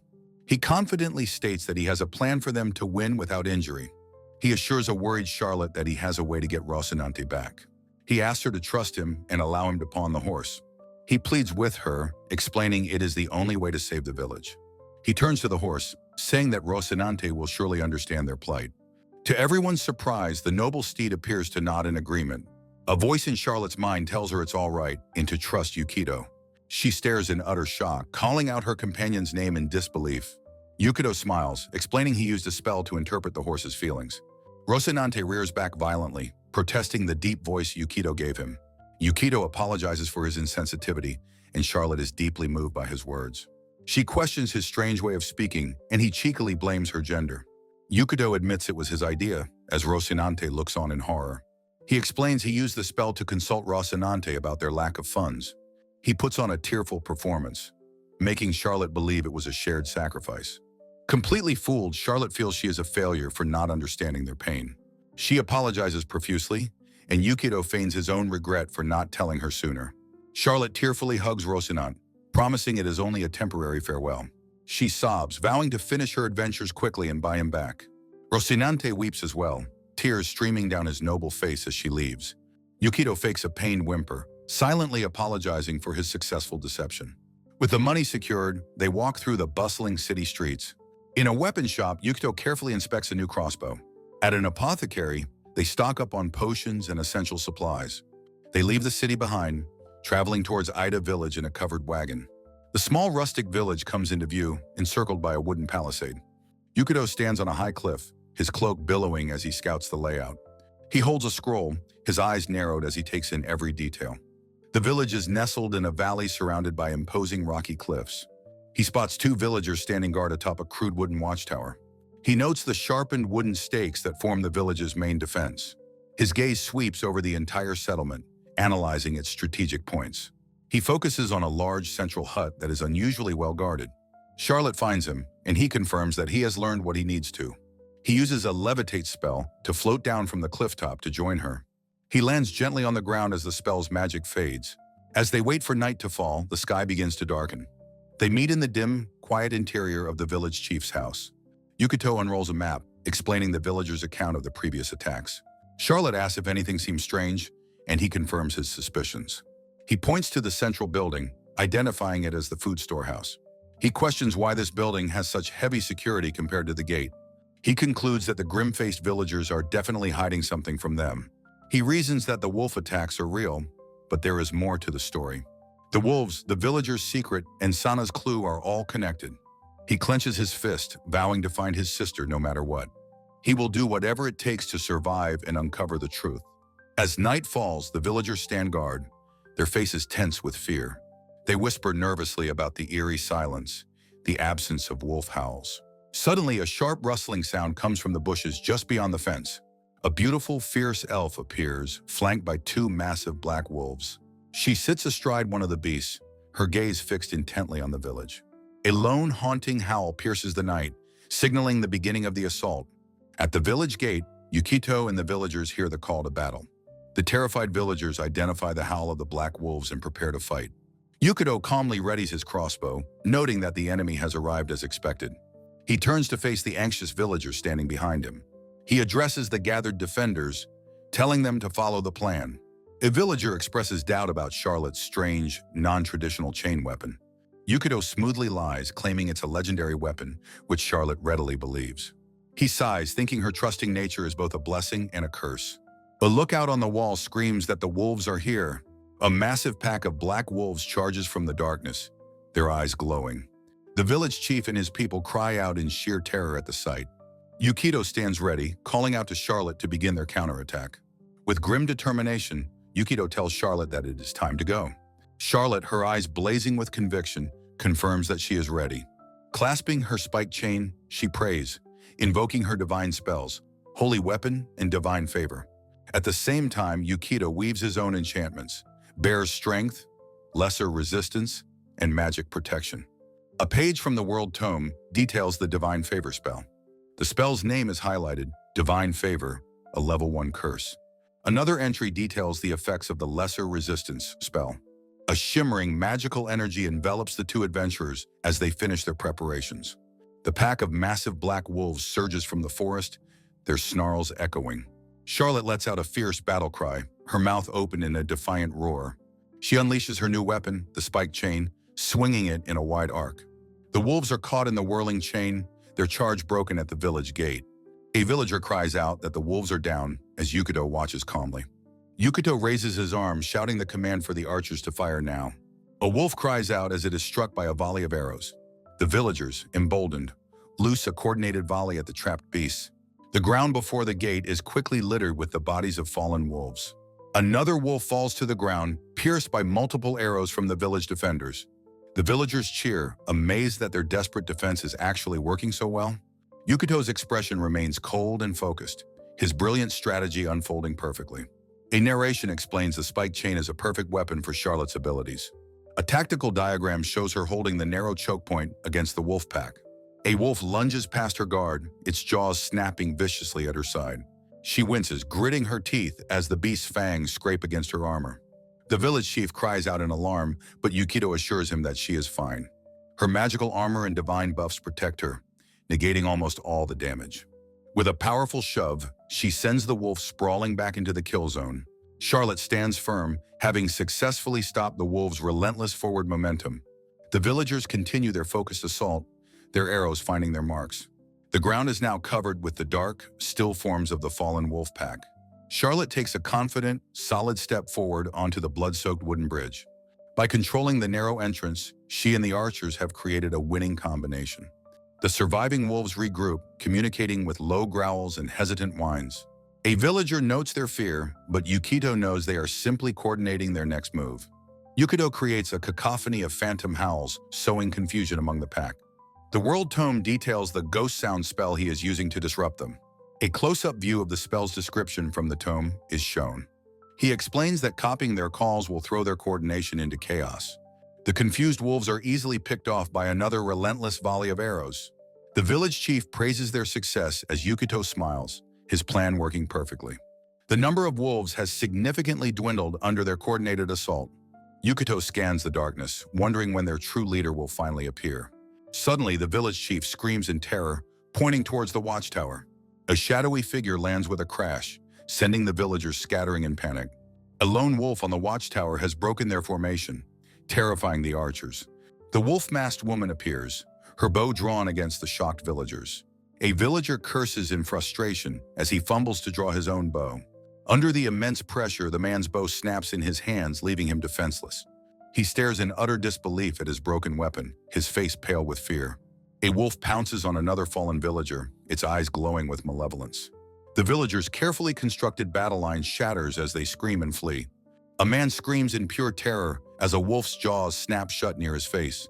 Yukito yells at them to hold their positions, shocked they breached the wall so easily. He curses, realizing a human commander is fundamentally ruining his perfect plan. His eyes are wide with shock and frustration at this unexpected turn of events. The wolf woman lunges directly towards him with incredible, inhuman speed. Her masked eyes are filled with a cold, determined, and undeniable fury. She tackles him with immense force, sending him sprawling to the ground. A wounded villager grabs his cloak, groaning that she is one of the survivors. Yukito looks over, surprised to hear that there are other survivors of the attack. He tells the others to continue protecting Charlotte while he deals with this new threat. He follows the mysterious woman as she runs towards a small, isolated wooden hut. He finds her amidst the scattered arrows and broken weapons of the failed defense. A bead of sweat runs down his face as he prepares to cast a spell. He sees her in the distance, frantically trying to get into the locked hut. She claws desperately at the heavy wooden door, her knuckles scraping against the wood. She mutters in frustration, sensing that she is no longer alone. He begins to chant, the magical energy for a sleep spell gathering around him. The swirling, hypnotic energy of the spell coalesces in his hands as he chants. She whirls around in an instant, her bow already drawn and aimed at his head. The arrow is deflected at the last second by an invisible shield of swirling wind. The tome details the windshield spell he had fortunately cast beforehand. The wolf woman is shocked, her eyes wide as her attack is effortlessly blocked. Yukito grits his teeth, relieved that his countermeasure against arrows had worked. He reaches out, his hand closing into a fist as he prepares to act. He lunges forward with a burst of speed, grabbing her arm before she can shoot again. Her second arrow is stopped just inches from his face by his firm grip. He holds her fast, his body pressed against hers in a tense, close-quarters struggle. He recognizes her speed as a ranger's and demands to know why she's attacking. He presses his sharp dagger to her throat, his eyes demanding answers from her. The sharp, cold point of the blade presses against the delicate skin of her neck. He pins her firmly against the wooden hut, his advantage in the struggle absolute. She demands to know who he is, stating that he is not a mere human. Yukito remains silent for a moment, his eyes wide and uncertain. He declares that he is an adventurer, hired to exterminate the black wolves. The wolf woman's visible eye narrows, a dark shadow falling over her face. He notes that the sounds of battle have quieted down, wondering what has happened. Elsewhere, Charlotte and the chief also wonder what has become of the battle. Charlotte runs through the village, searching desperately for the missing Yukito. The wolf woman grits her teeth in frustration, her body tense with rage. She roars that the villagers stole something precious and will never be forgiven. Yukito is shocked by her words, asking what on earth she means by that. She reaches up with her free hand and begins to remove her wolf mask. Yukito's eyes widen in utter disbelief as he sees her true face revealed. She reveals her long, pointed elven ears, asking if he sees them now. He stumbles back, demanding to know why she is attacking the village with wolves. She looks to the hut, explaining her comrades are imprisoned inside the storehouse. Yukito is completely stunned, his mind reeling from this shocking revelation. Just then, Charlotte arrives on the scene, calling out Yukito's name in concern. She runs towards them through the darkness, exclaiming that she has finally found him. The elf ranger, Selena, threatens Yukito, warning that his life is forfeit if he interferes. The paladin Charlotte looks on, her face a mask of pure shock. Yukito himself is frozen, his eyes wide with fear and surprise. Selena's expression is hard, her resolve absolute as she holds her ground. In the tense standoff, she reveals that her sister is being held captive inside the hut. She angrily confirms that the villagers captured her sister, Lumilia. Charlotte starts to move, but Yukito raises a hand, silently telling her to wait. He quickly pulls out the magical world tome, seeking answers. The ancient book's pages flip open on their own, revealing a map. The tome displays Selena's stats, identifying her as a level 2 ranger with an animal charm skill. Yukito realizes his foresight was correct. Leaving the warhorse Rocinante behind was the right choice. He imagines the chaos that would have ensued if the powerful horse had been charmed. His attention is drawn to a distinct, pulsating diamond-shaped mark on Selena's arm. He recognizes the symbol from his map, confirming this elf is the clue to finding his sister, Sana. He reflects that his sole purpose for coming to this village was to follow this lead to Sana. Selena, unnerved by his intense stare, demands to know why he is silent. Yukito's mind reels as he processes the staggering implications of this discovery. Selena watches him cautiously, her bow still at the ready. In his mind, Yukito sees his quest as a choice, the elf route or the villager route. He thinks that either path will bring him closer to Sana, making this no choice at all. Selena is visibly surprised by his thoughtful expression. Yukido's demeanor changes, his face now filled with genuine empathy. He tells her he understands the pain of having one's family taken away. He offers to help her confirm what is inside the so-called food storehouse. Selena is skeptical, asking him what he is talking about. She reminds him he is allied with the villagers, but still seems willing to trust his offer. Yukito reveals that he, too, is searching for his missing sister Sana. Selena is taken aback, realizing their situations are not so different. She asks him if he is also searching for a lost sister. Her conviction wavers, her grip on the arrow loosening slightly. She lowers her bow, finally agreeing to his proposal. He warns that he will kill her if she's lying, but reassures her that it will be all right. He introduces himself as Yukito and the paladin as Charlotte. He then asks for the elf ranger's name. She quietly replies that her name is Selena. Yukito examines the hut's lock, noting its difficulty is far too high for a simple pantry. He thinks about trying his rogue lockpicking skill, though he lacks the necessary spell. His attempt is a complete failure, and he groans in frustration. Selena steps forward, telling Yukito to stand back and let her handle it. With a mighty crash, both Selena and Charlotte simply kick the door in, shocking Yukito. The three of them stand amidst the splintered wood of the destroyed door. A close-up shows the heavy wooden door being kicked off its hinges. Yukito is stunned by their brute force method, as Charlotte declares they should go. Selena rushes in screaming for Lumilia, but Yukito quickly grabs her arm to stop her. He urges her to be calm, warning that the hut could be trapped. Selena looks into the dark interior, her expression fraught with worry. Yukito kneels down, preparing to cast a simple spell. He chants the incantation, calling for light to illuminate the darkness. The system interface for the light spell appears, detailing its effects. He scans the room, seeing no traps and, more worryingly, no sign of her sister. His foot nudges a loose floorboard, revealing a hidden seam.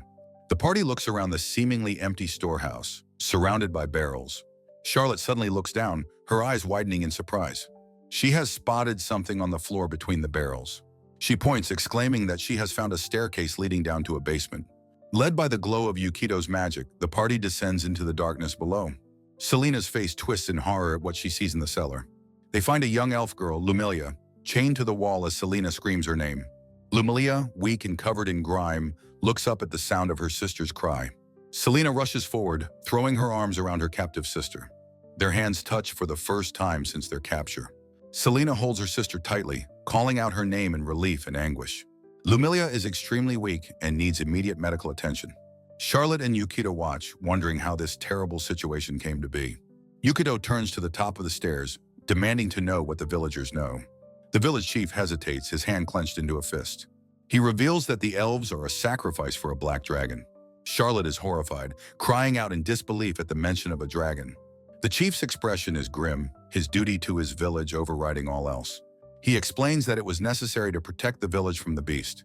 Selena looks up, stunned by the coldness of his confession. Charlotte furiously demands to know how they could justify such a cruel act. The chief shouts back in desperation, asking what other choice they had. Yukito's eye widens, his shock turning to cold anger. He glares at the villagers, realizing the depth of their betrayal. Selena, shaking with rage, tells them not to mock her. She remembers her peaceful village and her happy comrades. She declares that her people were destroyed because of the villagers' actions. With tears in her eyes, she screams that the elves had trusted them completely. The village chief looks away, unable to meet her gaze. He silently raises his hand, giving a signal to his men. The assembled villagers raise their spears, their expressions hard and determined. The party is completely surrounded at the top of the basement stairs. The chief offers a hollow apology to the adventurers. He declares that since they have seen the village's secret, they cannot be allowed to live. Yukito acts fast, pulling out a pouch and preparing to cast a spell. The chief is startled by his sudden, defiant movement. Yukito unleashes a cloud of glitter dust upon the villagers. They cry out in agony as the magical powder blinds them. The shimmering dust fills the air, catching the torchlight. Thrown into chaos, the villagers stumble around, shouting about a fire. Yukito seizes the opportunity, grabbing his companions. He shouts for them to run as Charlotte questions his decision to flee. He knows the spell's effect is brief, giving them just enough time to escape. The chief clutches his burning eyes, his face a mask of pain and rage.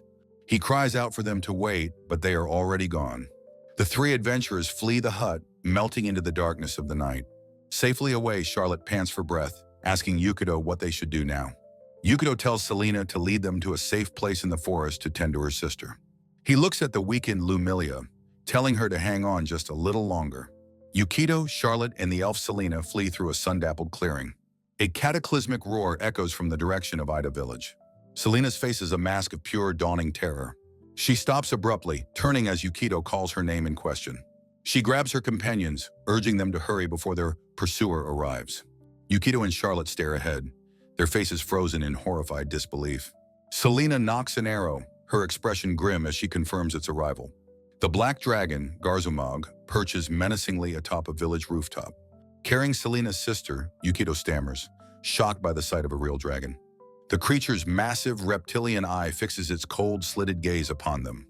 Yukito is paralyzed by a primal fear, his body trembling uncontrollably. He knows they cannot win. They are nothing more than insects to it. His feet are frozen to the spot, his legs shaking too violently to run. Selena steps forward asking where the sacrifice for Lady Nephilia is. The name of the evil goddess, Nephilia, sends a jolt of shock through Yukito. He realizes this monstrous dragon is a servant of his divine tormentor. With impossible speed, the dragon lunges from the roof towards them. A goblin sentry shrieks as an arrow strikes it squarely in the eye. Selena entrusts her sister to her friends, declaring she will face the dragon. With grim determination, she vows that she will be Garzumag's opponent. Yukito yells at her that it's useless, that they must run now. The dragon sneers, knowing the foolish mortals cannot possibly escape its grasp. Both Yukito and Selena look up in sheer, wide-eyed shock. The massive form of Garzumag towers over the small party. The beast lets out a deafening roar that shakes the very ground. Charlotte grabs Yukito, desperately trying to hold him back from a reckless charge. She pulls him away as the dragon looks on from the rooftop. With all her strength, she restrains the struggling Yukito. She asks if he is all right as he stares at Selena's fallen form. Her feet drag as she is pulled away. Yukito worries for the unconscious elf. Yukito's face is a mask of pure, unadulterated horror. Selena is swatted aside by the dragon, and Yukito screams her name. He stands over her still form, a pained groan escaping his lips. Charlotte holds him back, warning him that getting any closer is dangerous. He recoils from a sudden, sharp, and acrid smell in the air. They watch in confusion as a strange smoke rises from Selena's body. He realizes with horror that her clothes are melting from a strong acid. The dragon's powerful tail whips menacingly over the village roof. Garzumag lands before them with a ground-shaking, explosive impact. The dragon stands impassively, letting out a low, guttural roar. Yukito and Charlotte stand together, tense and ready for a fight. He knows they can't win, but he cannot abandon the fallen Selena. The dragon questions why such feeble humans dare to stand before it. Yukito braces himself, shielding Charlotte from the immense pressure. The beast's gaze falls on Selena, noting the alluring scent of an elf. With a contemptuous flick of its wing, it strikes Selena down again. Yukito screams her name, his voice filled with anguish and helplessness. As he calls her name, Charlotte charges forward with a determined cry. The dragon turns its head, its glowing eyes fixed on the approaching paladin. Charlotte declares that she will be the one to judge the evil beast. Yukito screams her name again, telling her that her charge is useless.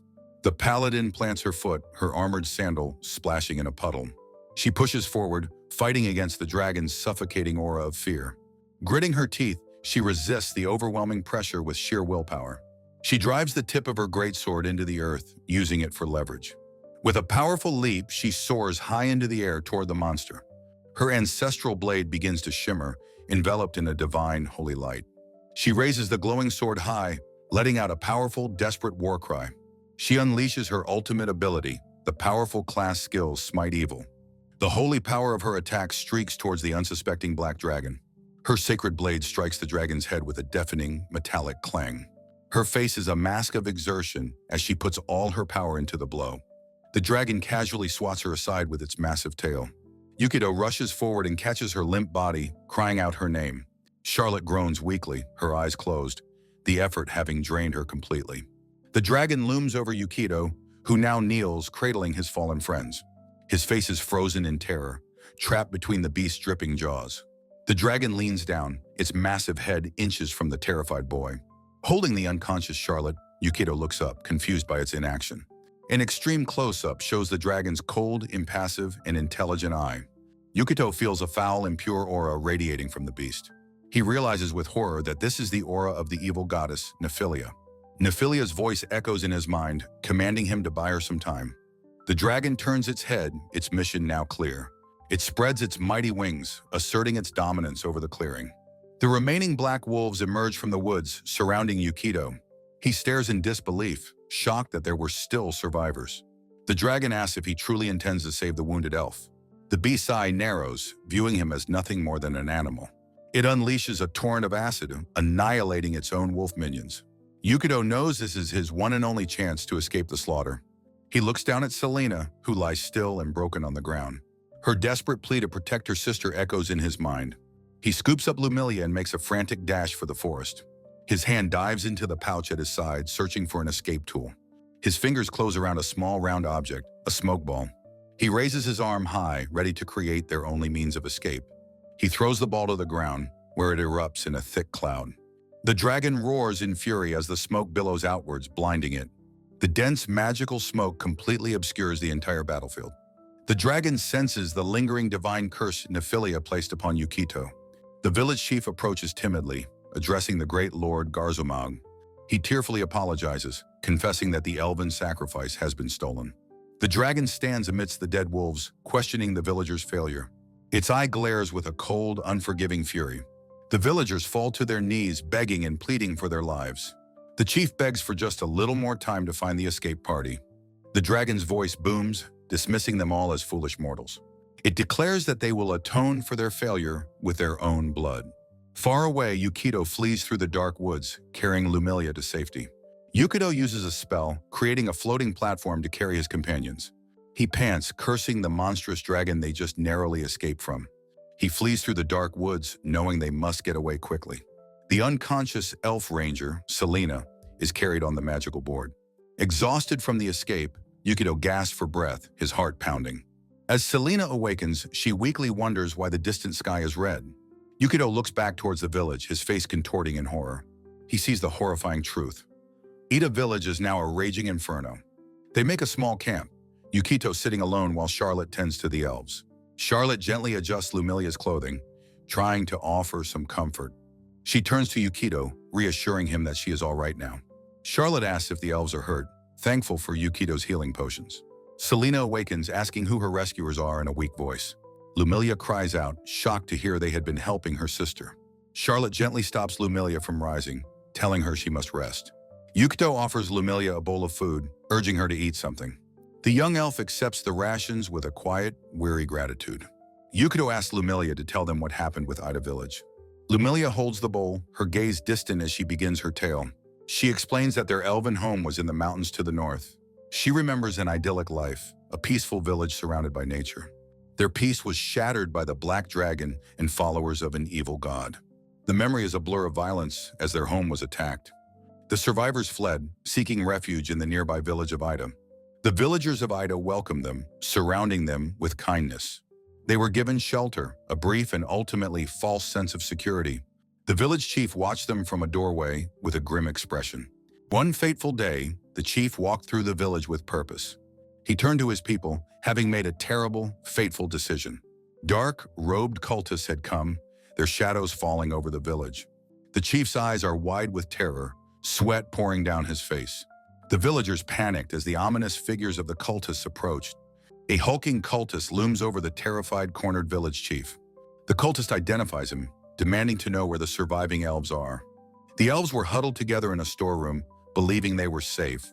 A kind villager had promised them that they would be protected. A young elf had gratefully thanked the woman for her false kindness.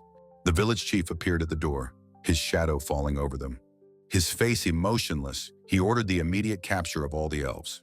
The elves cried out in shock, asking why they were being betrayed. The dragon demanded them as a sacrifice, threatening to destroy the village. An elf screams in terror as a villager she knew grabs her. A dark cultist seizes the chief, forcing him to witness the betrayal. The cultists watch impassively as the villagers capture their former friends. The betrayal is swift, a desperate act of self-preservation. Selena and Lumilia are caught in the chaos, trying to escape. A young elf screams as a dark, shadowy hand closes over her. Selena is grabbed from behind, her face a mask of pure terror. The sisters are torn apart in the violent, chaotic struggle. Selena reaches out a desperate hand towards her younger sister. Lumilia watches in horror as Selena is dragged away from her. Their hands slip apart, a final, heartbreaking moment of separation. Back in the present, a heavy silence hangs over the small campfire. Charlotte turns to Yukito, finally understanding the terrible situation. Yukito consults the tome, noting the chief's neutral good alignment. He realizes that this good is not absolute, but a matter of perspective. The chief's morality was conditional, based on his own desperate needs. His actions were born from the terror of his own people. The chief's only good was the protection of his own village. Yukito concludes the tome's alignments are merely data to be considered. Lumilia looks up from the fire, her expression filled with worry. With a trembling voice, she asks what happened to her sister Selena. Yukito and Charlotte share a somber look, unable to hide the truth. Lumilia is stunned into silence by their grave expressions. Yukito tells her that Ida Village was destroyed by the Black Dragon. He then has to deliver the even more devastating news about Selena. The Black Dragon captured her and carried her away into the darkness. He apologizes, admitting it was all he could do just to escape. Lumilia bows her head in grief, a single tear falling from her eye. She insists that her sister must still be alive, clinging to hope.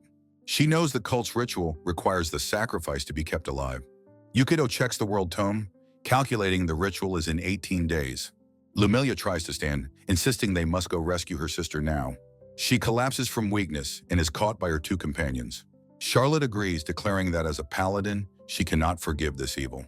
Yukito grimly states that they cannot possibly win against the dragon yet. He doesn't want to get involved, but the world tome dictates his path. The tome shows Selena's character portrait, a link to his own quest. The pulsating icon has moved to the evil god's temple, a vital clue. He knows he must level up before he can face the dragon again. He is gripped by the horrifying thought that Sana might be a captive. He imagines a dark cultist raising a dagger over his helpless sister. The world tome slams shut in his mind with the terrible realization. Charlotte asks if he is all right, seeing the terror on his face. Lumilia struggles again, murmuring that she has to go to her sister. She whispers to herself, trying to find the strength to move. She collapses in tears, crying that she can't bear to lose anyone else. Seeing her raw grief, Yukito's own desperation hardens his expression. He agrees with her, his resolve now firm as he stands. He tells them they must prepare meticulously to defeat the Black Dragon. He places a hand on the world tome, vowing to think and plan. He holds the book, ready to begin his ruthless Munchkin strategy. The new chapter begins by identifying Lumilia as a level 1 ranger. An ornate page describes the ranger's skills with bows and nature magic. Yukito wonders aloud if Charlotte leveled up after the battle. He checks her sheet, surprised she is still level 1 despite her EXP. He asks Charlotte directly why she hasn't leveled up yet. She explains her understanding of growth as learning from one's experiences. She clarifies that for her, growth is a divine gift for her faith. Yukito realizes that for others, power is granted by a god's whim. In a sunlit hall, Charlotte kneels, explaining the ritual of growth to Lumilia. She says that growing adventurers can receive various blessings of power from their god. Yukito clutches his head in horror, decrying the random nature of skill acquisition. He sits alone, calmly holding the world tome and a magical quill. He recalls that for him, he simply wrote directly into the divine book. With a magical pop, the change he inscribed in the tome takes effect. Yukito looks up from the book, his eyes wide with surprise and realization. The text on the character sheet officially updates, showing Charlotte is now level 2. Miles away, Charlotte gasps as a sudden surge of power flows through her. Yukito thinks how she had enough experience, but was held back by the ritual. He realizes his ability to directly edit the book gives him a massive advantage. He considers the new skills a level 2 paladin is able to learn. He discovers a powerful, upgraded version of her Smite Evil ability. Yukito calls out to his companions, getting Charlotte's attention. He smiles confidently, holding the quill, and promises to get Rocinante back. Charlotte stares at him, completely stunned by his impossible declaration. The scene shifts to the fortified city of Obeda under the dark of night. Outside the city stables, the sounds of the night are quiet. A view from below shows the wooden rafters of the stable's roof. Inside, a stable hand hums as he sweeps, while Rocinante stands sadly. The kind man sympathizes with the horse for being pawned by its master. He offers the great horse a carrot, telling it to cheer up. As Rocinante eats, the stable hand notices a strange glow emanating from him. A brilliant, intricate magic circle appears on the floor beneath the horse's hooves. The man cries out in alarm, shielding his eyes from the blinding flash of light. When the light subsides, he lowers his arms, blinking in utter confusion. The stable is now empty. The horse has vanished into thin air. The panicked stable hand screams that the pawned horse has disappeared. In a dark cave, the party is startled as Rocinante appears in a flash. Yukito, Charlotte, and Lumilia stare in shock at the suddenly summoned horse. Sparkling motes of magical energy from the summoning spell fill the air. The particles of light dance around the horse's powerful, muscular form. The light fades, revealing the magnificent steed in all its glory. Rocinante stands proudly in the circle, the carrot still in his mouth. The horse calmly continues to munch on its carrot, unfazed by the teleportation. It looks around, confused, until Charlotte cries out its name in disbelief. As Charlotte stares, a magical bouquet of roses blooms around them. Rocinante lets out a joyful whinny, tears streaming from his eyes. Charlotte rushes forward, hugging her beloved companion in a tearful, emotional reunion. She turns to Yukito, asking how the horse could possibly be here. Yukito smiles, explaining he was simply responding to her heartfelt wish. He internally reveals his plan was always to use her level 2 class bonus. Charlotte learns that as a level 2 paladin, she can summon a holy steed. Yukito recalls telling the stable master it was a different horse to avoid trouble. Charlotte, ever honest, worries about the money they still owe for the horse. Yukito reassures her with a lie, saying they'll pay after defeating the dragon. He declares that their immediate priority now is to rescue Selena. Lumilia and Charlotte nod in agreement, their faces set with grim determination. Yukito cheerfully greets Rocinante, glad to have the powerful horse back. The newly empowered unicorn suddenly rears, and Yukito cowers in terror. Lumilia calmly steps forward, using her animal taming skill to soothe the beast. Charlotte marvels at her skill, while Yukito trembles, thinking he almost died. Lumilia stands on a rock, her gaze distant as she thinks of her sister. Yukito and Charlotte watch her, wondering what she is about to do. She whispers to her captive sister, asking her to wait just a little longer. With a determined grip, she pulls a small knife from her belt. In a single swift motion, she cuts a lock of her long white hair. Yukito and Charlotte cry out her name, shocked by her sudden symbolic act. Her expression hardens into a mask of cold fire as she vows to save her sister. Yukito, moved by her resolve, declares that they will go and rescue her. The scene returns to Olbeta, the city bustling with people and activity. A close-up shows the ornate latticework of a window at the public bathhouse. Inside the grand bath, Charlotte insists on washing a very shy Lumilia. Lumilia, blushing, quietly insists that she can wash herself. A blank panel serves as a brief visual transition in the scene. Charlotte chides her gently, telling her not to be difficult and to wash properly. She begins to wash the young elf's back, telling her to hold still. Lumilia closes her eyes, the gentle scrubbing reminding her of her older sister. Charlotte's hand moves gracefully over Lumilia's back, covered in soap suds. Lumilia rests her head, lost in the comforting memory of her sister's care. The two relax in the steaming water alongside the other female bathers. Charlotte asks if the water's too hot, but Lumilia shakes her head. A single tear escapes Lumilia's eye, a silent testament to her grief. She thinks about how her sister Selena always used to care for her hair. She quickly wipes her face, trying to hide her tears from Charlotte. She explains that Selena always used to cut her hair for her. A brief flashback shows a younger Lumilia being cared for by her sister. Lumilia admits that Selena was the one who always styled her hair. Charlotte smiles warmly, telling Lumilia that her current hairstyle suits her well.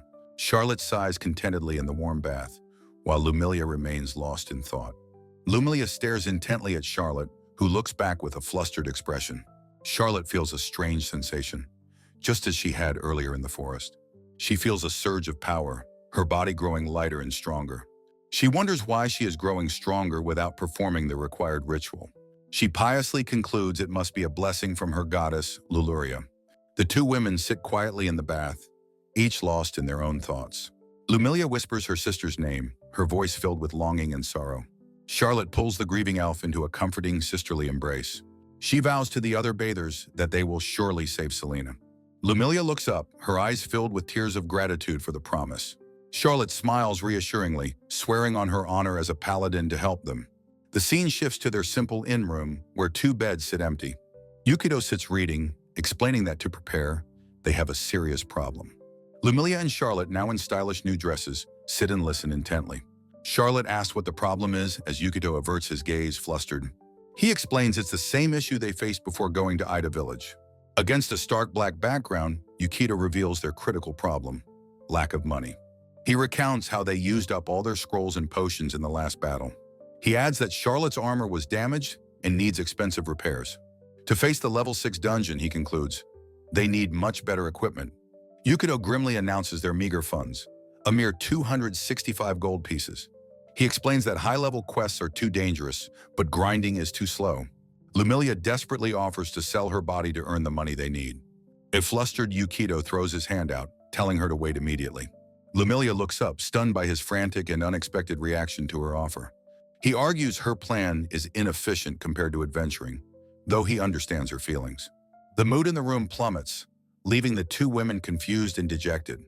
Realizing their ignorance, he opens the world tome to explain the world's economy. He begins his lesson, explaining the 3 different types of currency in use.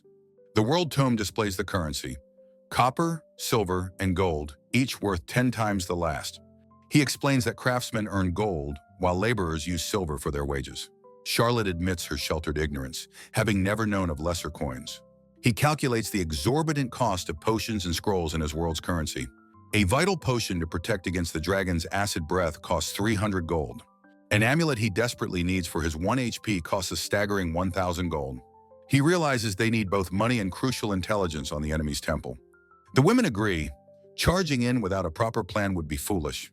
He outlines their tight schedule, with only 18 days until the ritual. A simple transition signals the next crucial part of his grand plan. He declares that they must also find a way to level up quickly. Charlotte points out the obvious flaw. They don't have time to grind quests. The world tome flips open, revealing a list of available quests for them. His finger scans the list, landing on the perfect target: the Goblin King. He identifies a quest that is difficult, but just within their capabilities. The tome details their target, a level 3 challenge against the Goblin King. He calculates that this single quest will level up the entire party. He closes the book with a snap, confidently taking charge of the quest. Charlotte brings them back to reality, asking how they will fund this venture. He ponders the problem of acquiring a large amount of money efficiently. A dark idea dawns on him. He knows what he must sell. Charlotte fears he means to sell Rocinante again, a suggestion he quickly denies. Lumilia watches them, her expression a quiet mix of concern and curiosity. Lumilia asks why he is willing to go to such lengths for them. Yukito and Charlotte look on, surprised by her direct and earnest question. She insists that this is a problem for the elves to solve on their own. She feels they should not be burdened with her people's fight any longer. Yukito kneels before her, beginning his carefully crafted emotional appeal. He tells her not to overthink it, trying to ease her sense of burden. He claims that he and Charlotte have their own reasons to fight the dragon. Charlotte agrees, and Yukito insists that he needs Lumilia's strength for the fight. Lumilia is visibly moved by their declaration of support and shared purpose. Charlotte warmly embraces the young elf, offering comfort and solidarity. She smiles, making a solemn promise to rescue her captured older sister. He kneels before them, vowing that together they will defeat the Black Dragon. His true cold motive is revealed. He will exploit Lumilia's quest for revenge. Lumilia's expression hardens, her quiet grief transforming into grim determination. The new chapter begins, focusing on the elf's newfound and resolute purpose. Night falls and the scene shifts to the dark, silent interior of a stable. His companions are sound asleep, unaware of the grim task he is undertaking. A cloaked Yukito slips out into the night, opening the stable door. He enters the stable, his cloaked figure a silhouette against the darkness. He casts a spell, ensuring that no one will witness his secret deed. Rocinante, the unicorn, sleeps soundly, completely unaware of the approaching danger. The unicorn dreams of his beloved Charlotte, a happy memory before the violation. Yukito stands over the sleeping unicorn, his face grim and shadowed. He holds a knife to the horse, whispering a hollow apology for his actions. The sharp, sickening sound of a blade sawing through horn echoes softly. He navigates a crowded back alley, the heart of the city's underworld. He proceeds deeper into the shadows, seeking the city's hidden black market. He walks down a narrow, imposing corridor towards his clandestine meeting. He finally arrives at a heavy, unmarked door, the entrance to the shop. His hand reaches out, ready to enter the dangerous, hidden establishment. The heavy door swings open with a loud creak, announcing his arrival. A massive tattooed guard immediately blocks his path, demanding his business. From beneath his hood, Yukito calmly states he is here to see Bolzac. The guard silently considers the small, cloaked figure before him. The guard steps aside, granting him entry into the secret emporium. He steps into a lavish room filled with illicit goods and shady patrons. He confidently walks past the other customers, heading straight for the counter. The other patrons watch as he approaches the shop's mysterious proprietor. A long, furry tail wraps around him as he addresses the shopkeeper, Bolzac. The proprietor, a horned demon named Bolzac, asks how he found the shop. Yukito coolly reminds him of the black market's unspoken rules. Bolzak smiles, impressed, and asks what the boy has come to sell. Yukito reaches into his cloak, retrieving the object of his grim errand. He places the severed unicorn horn on the counter with a soft thud. Bolzak's eyes widen in surprise and greed at the sight of the rare item. He mockingly wonders how such a small boy could commit such a grave sin. Yukito cuts him off, demanding to know how much he will pay for it. After assessing its quality, Bolzak makes a lowball offer of 500 gold. The deal concluded, Yukito walks away from the shop, his funds secured. He clutches the heavy pouch of gold, the weight of his actions palpable. Once safe, he trembles with adrenaline, admitting how nervous he was. He is thankful for the world tome, which allowed him to prepare for this. He reflects on the true danger of the place, which the book had warned of.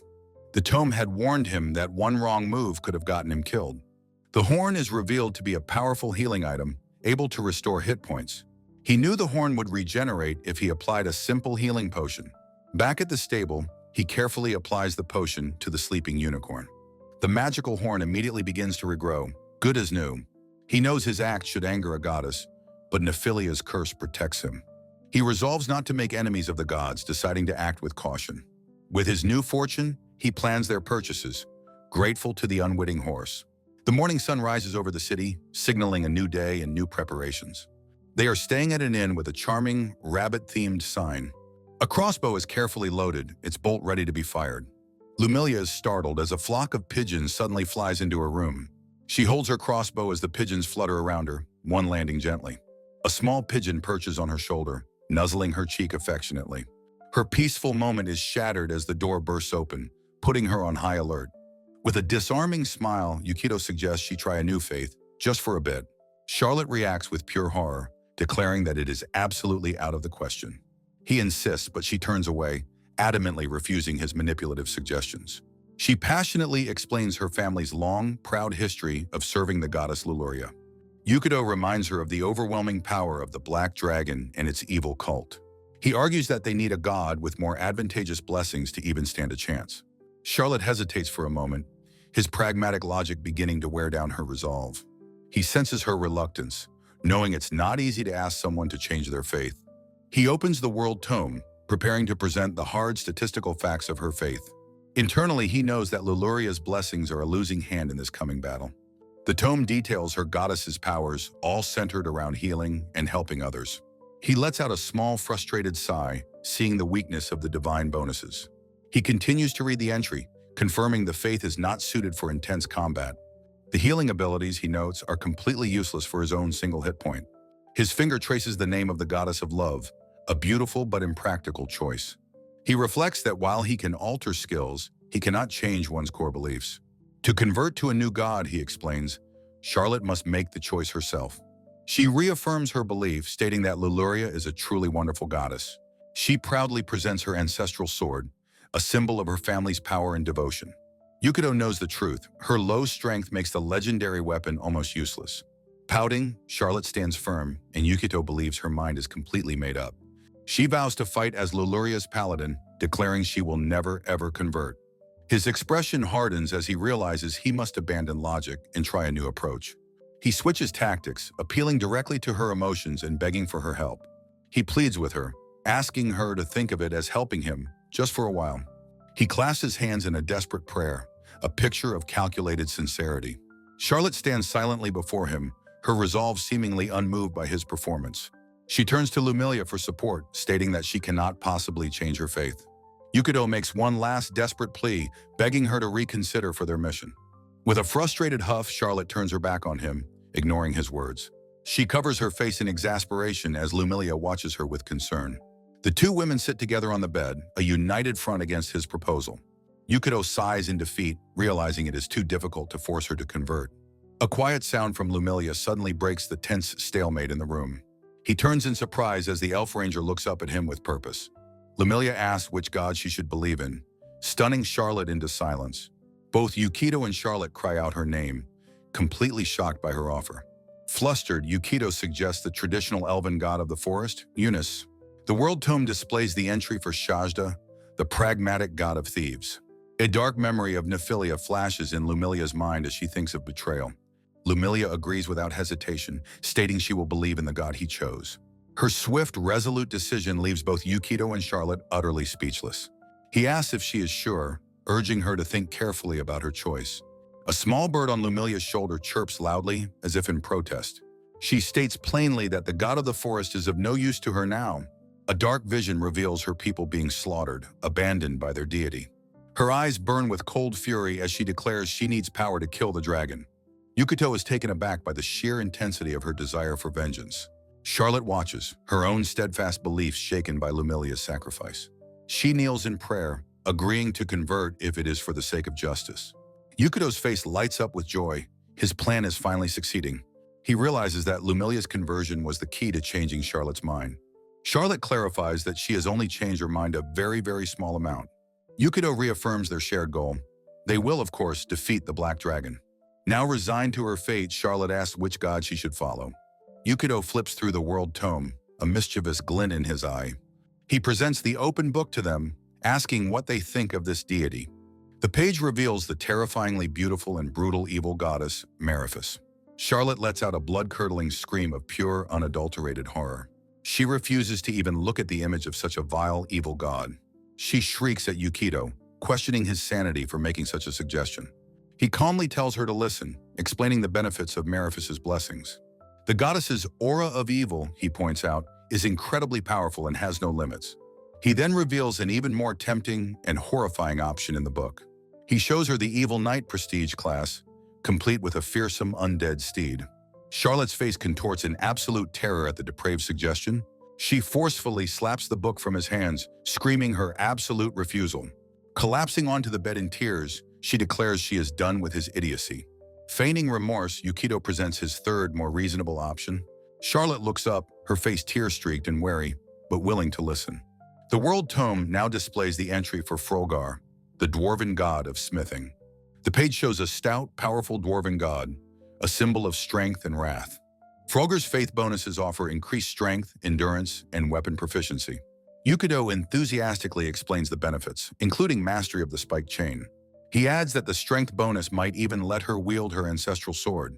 Charlotte considers the offer, her expression one of deep, conflicted thought. She glances over at Lumilia, who offers a silent nod of encouragement. She grimaces, steeling herself to make the painful but necessary decision. She finally agrees, but only for now, and Yukito celebrates his victory. The two women watch as Yukito turns away, hiding his expression from them. A cunning smirk reveals his true strategy, a classic psychological manipulation. Charlotte asks which god he worships, and he confirms the bonus for her persuasion. He panics, realizing his own evil attribute makes that a very awkward question. Their preparations complete, the party arrives at the bustling Adventurers Guild. Now fully equipped, they stand before the quest board, ready for their next mission. The trio stands united, a formidable and determined adventuring party. Yukito plucks a specific quest request from the crowded notice board. The parchment reveals their next target, the formidable Goblin King. The quest describes a goblin horde abducting village girls for a vile ritual. The party travels along a winding path, Yukito studying the World Tome. They make camp in a dark cave, resting before their assault on the fortress. The full party, including the unicorn Rocinante, is now ready for battle. They arrive at Ida Village, a tense settlement living in the fortress's shadow. They make their way to the local tavern to gather information and strategize. The tavern is surprisingly lively, filled with boisterous patrons and serving wenches. They notice the large number of guards, a sign of the ever-present goblin threat. Lumilia notes that the goblin's ritual is just like what happened at Ida Village. Consulting the tome, Yukito confirms this quest is likely tied to the Black Dragon. Charlotte realizes this means the evil god's temple is somehow connected. The World Tome's map confirms their suspicions, a quest marker over Ida Village. Yukito realizes the goblin quest may be connected to the Black Dragon. If so, he thinks there is a chance his sister Sana is involved. He shares a moment of quiet understanding with the grieving elf, Lumilia. Charlotte slams the table, declaring she will not forgive those who use living sacrifices. She corrects herself, now a paladin of the dwarven god of wrath, Frolgar. Yukito recalls his first brutal encounter with goblins when he arrived in this world. The World Tome details the wicked and sometimes intelligent nature of goblins. He vows that he is different now and will be the one to attack. At the tavern, he notes that fighting a horde will be difficult. Lumilia raises her hand, suggesting they use a fire-based attack strategy. Yukito compliments her idea but explains that it has a critical flaw. The fortress is made of stone, making it difficult to burn down completely. He also dismisses a water attack, as their well would be heavily guarded. Their first step, he declares, is to scout and map the fortress's interior. Charlotte asks if he plans to sneak inside the dangerous fortress himself. With a sly, confident smile, Yukito simply tells her, no. The imposing stone fortress looms under the dark, oppressive night sky. The chapter begins, showing two goblin sentries patrolling a dark corridor. The goblins stand guard, their expressions a mix of boredom and vigilance. A burlap sack suddenly lands on the floor, startling the two sentries. They cautiously look around, wondering what the mysterious object could be. One goblin prods the bag, asking his companion what is inside it. They discover a trove of gold coins and a unicorn horn, shrieking with glee. A shadowy figure from above silently commands them to carry the treasure inside. The figure is Yukito, perched in the rafters, his plan in motion. Back at the tavern, Yukito closes his eyes to concentrate as the women watch. He sits ready with a quill and grid paper to begin mapping the fortress. In his mind, he follows the path of the enchanted treasure he planted. He visualizes the unicorn horn and the bag of gold coins moving. He calls out the distance, noting the gold has moved 65 feet forward. He continues to track its movement, 40 feet right, then 40 feet forward. He sees a goblin take bread, confirming the location of the pantry. He explains that the items in the bag are enchanted with a spell. The World Tome displays the details of the Level 2 Locate Object spell. He confirms his vision as a goblin places bread within the pantry. The gold coins, he notes, are being taken to the treasury. He also sees that the fortress's weapons are stored in an armory. He explains he can overlay these mental images to create a complete map. Charlotte and Lumilia watch him, amazed by his unique magical abilities. His quill moves across the grid paper, forming a detailed dungeon map. He knows this path is safe from traps, as goblins regularly walk it. He sees the precious unicorn horn being offered up to the goblin boss. He visualizes the goblins standing guard before a set of large doors. One of the goblin guards glances back, sensing a strange disturbance. A sly smile crosses Yukito's face as he realizes his plan's success. He makes a final, decisive mark on his newly completed map. He has pinpointed the exact location of the Goblin King on his throne. With burning intensity, Yukito declares that the enemy is now completely exposed. Inside a pillared hall, a group of goblins plays with a human skull. They laugh and jeer as they kick the skull around the floor. Suddenly, the skull is snatched into the air by an unseen force. The goblins look around in confusion, startled by the strange occurrence. The skull hovers ominously over one of the unsuspecting goblins. The goblin catches the skull, looking at it with a dumbfounded expression. The skull is then smashed into another goblin's head with lethal force. The remaining goblins cry out in shock and terror at the sudden violence. The skull shatters against a stone pillar after the deadly impact. A knight in full plate armor materializes, its gauntlet outstretched menacingly. A goblin charges the knight, bringing its club down in a powerful swing. The club strikes the knight's chest but clangs uselessly off the heavy armor. The goblins are stunned by the knight's invulnerability, wondering what it is. The silent knight calmly raises its longsword in preparation to attack.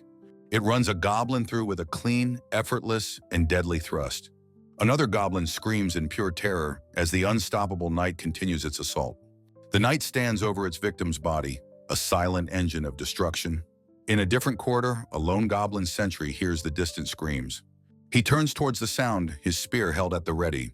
The goblin narrows its eyes, sensing that a threat is very close. He looks behind him, but the shadowed corridor appears to be empty. He glances up, a silent question forming as he senses danger from above.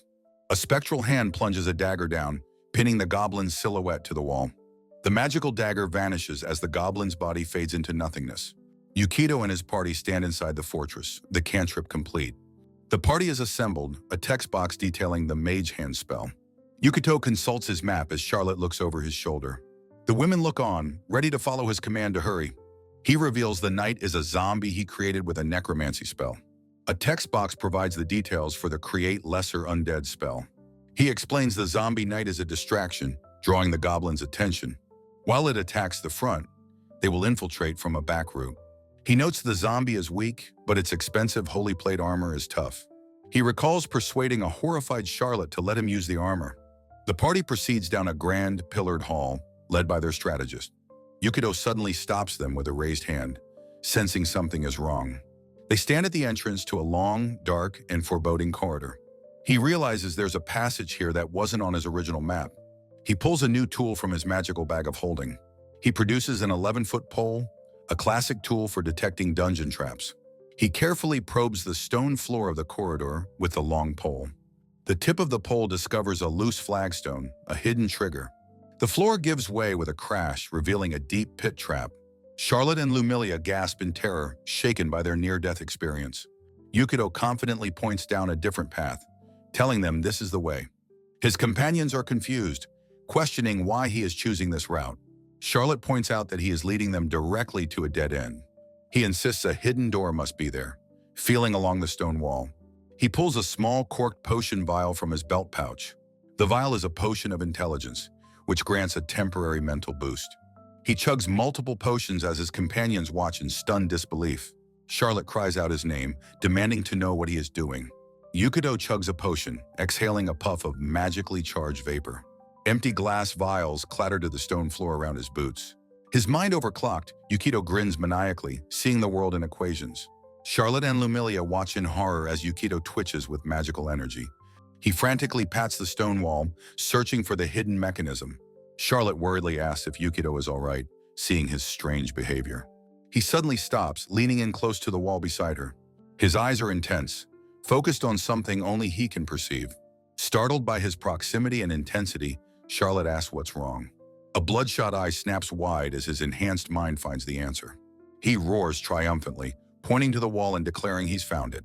Lumilia spots the seam in the stone, confirming his discovery. Her slender fingers press against the hidden switch in the stonework. The massive stone door groans open, shocking the two women. A text box explains his rogue skill found the difficult hidden door. Charlotte exclaims in amazement that the door opened as Yukido recovers. He clutches his head, feeling the painful after effects of the potions. He groans, the mental strain of the intelligence doping hitting him hard. The hidden chamber is a grim ossuary filled with skeletal remains. The party stares in horror at the gruesome, cruel sight before them. A goblin sentry lunges from the shadows, demanding to know who's there. Yukido realizes with a start that another enemy has appeared. The goblin's face twists with hate as it screams for their death. Lumilia's eyes narrow as she takes aim with lightning speed.